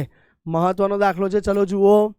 આયરન ઓક્સિડેશન માટે, આયરનના ઓક્સિડેશન આવશે, હા ડેન્શે નહીં, ઓક્સિડેશન માટે પ્રક્રિયા આપી છે કે આટલા તાપમાને એન્ટ્રોપી ફેરફાર, જુઓ ડેલ્ટા એસ પ્રણાલી આપી દીધું છે. આયરનમાં ફેરફાર જે આપેલું છે માઇનસમાં એટલે ઘટ્યું, નેગેટિવ કહેવાય. 549.4 joule kelvin inverse mall inverse. બેટા હા, એનો એકમ શું આવશે? જૂલ પ્રતિ મોલ હોય અને કેલ્વિન ઇન્વર્સ. જુઓ કઈ રીતે એકમ નક્કી થયો આ સૂત્ર પરથી. જુઓ આનો એકમ શું હોય છે બેટા? કિલો જૂલ પર મોલ હોય અને આનો શું હોય છે બેટા? કેલ્વિન. તો આનો એકમ શું આવી ગયો? Kilo joule mall inverse kelvin inverse. અથવા જો કિલો જૂલની જગ્યાએ જૂલ આપ્યું હોય બેટા તો joule mall inverse kelvin inverse એકમ આવશે. બોલો ક્લિયર છે આટલું? તો ચલો હવે દાખલો જોઈએ. તો હવે કહે છે કે એન્ટ્રોપી ફેરફાર ઋણ છે છતાં પ્રક્રિયા આપમેળે થાય છે, સ્વયંસ્ફુરિત થાય છે, સાબિત કરો. બેટા પ્રક્રિયા સ્વયંસ્ફુરિત છે કે નથી એ કઈ રીતે ચેક કરીશું બેટા? યાદ રાખજો, સ્વયંસ્ફુરિતા ડેલ્ટા એસ ટોટલ પરથી ચેક થાય છે. જો ટોટલ શૂન્ય કરતા વધારે તો આપમેળે થશે. એકલી પ્રક્રિયા પરથી કહી શકાશે નહીં. ટોટલ જો શૂન્ય કરતા વધારે હશે તો આપમેળે થશે, અને ડેલ્ટા એસ ટોટલ બાળકો જો શૂન્ય કરતા ઓછું હશે તો તમે કહી શકશો કે આપમેળે થશે નહીં. બોલો ક્લિયર થયું આટલું? બોલો સમજાયું આટલું? હવે જોઈએ તો અહીંયા તો પ્રણાલી આપી, પર્યાવરણનું શોધવું પડશે આપણે. તો જુઓ તમને કહે છે કે આ પ્રક્રિયા માટે પ્રક્રિયા એન્થાલ્પી આપી છે. તો બેટા ડેલ્ટા આર એચ પ્રક્રિયા માટે આપી છે. કેટલી આપી છે બેટા? -1648 ગુણ્યા 10³ કિલો જૂલ પ્રતિ મોલ. ઓહો, ઘણી જ વધારે આપી છે. બરાબર છે, કિલો જૂલ પ્રતિ મોલમાં 10+3 અને બી 1648 આપી છે. હવે શું થાય બાળકો? ધ્યાન આપો. આ પ્રક્રિયા માટે છે. જો આ જ એન્થાલ્પી પ્રક્રિયા શું કરે છે? માઇનસ એટલે ગુમાઈ રહ્યું છે. તો પર્યાવરણ માટે આ જ એન્થાલ્પી શું લખી શકાશે? પર્યાવરણ માટે લખવું હોય તો માઇનસનું પ્લસ થઈ જાય બેટા. આ ગુમાવે છે તો પર્યાવરણ તો મેળવે છે. તો 1648 ગુણ્યા 10³ કિલો જૂલ પ્રતિ મોલ. ડન છે. હવે તાપમાન આપેલું છે તમને, જુઓ તાપમાન 298 કેલ્વિન છે. તો હવે બેટા ડેલ્ટા એચ અને તાપમાન પરથી શું આપણને ડેલ્ટા એસ પર્યાવરણ મળી જાય? તો લખું છું ડેલ્ટા એસ પર્યાવરણ બરાબર ડેલ્ટા એચ પર્યાવરણ ભાગ્યા ટી. તો ડેલ્ટા એચ પર્યાવરણ કેટલો છે? પ્લસમાં 1648 ગુણ્યા 10³ અને ભાગ્યા ટી. તાપમાન કેટલું છે?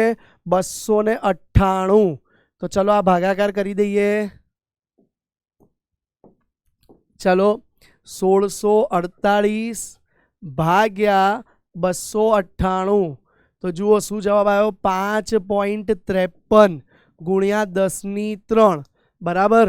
જુઓ ઓલો ઉપર જૂલમાં આપ્યું તો આને બી જૂલમાં ફેરવી દો. તો 5530 જૂલ મોલ ઇન્વર્સ. અને હવે તો કેલ્વિન ઇન્વર્સ બી લખવું પડશે. તો હવે જુઓ બેટા ડેલ્ટા એસ ટોટલ કરો. એ શું આવશે? ડેલ્ટા એસ પ્રણાલી વત્તા ડેલ્ટા એસ પર્યાવરણ. ક્લિયર છે બેટા?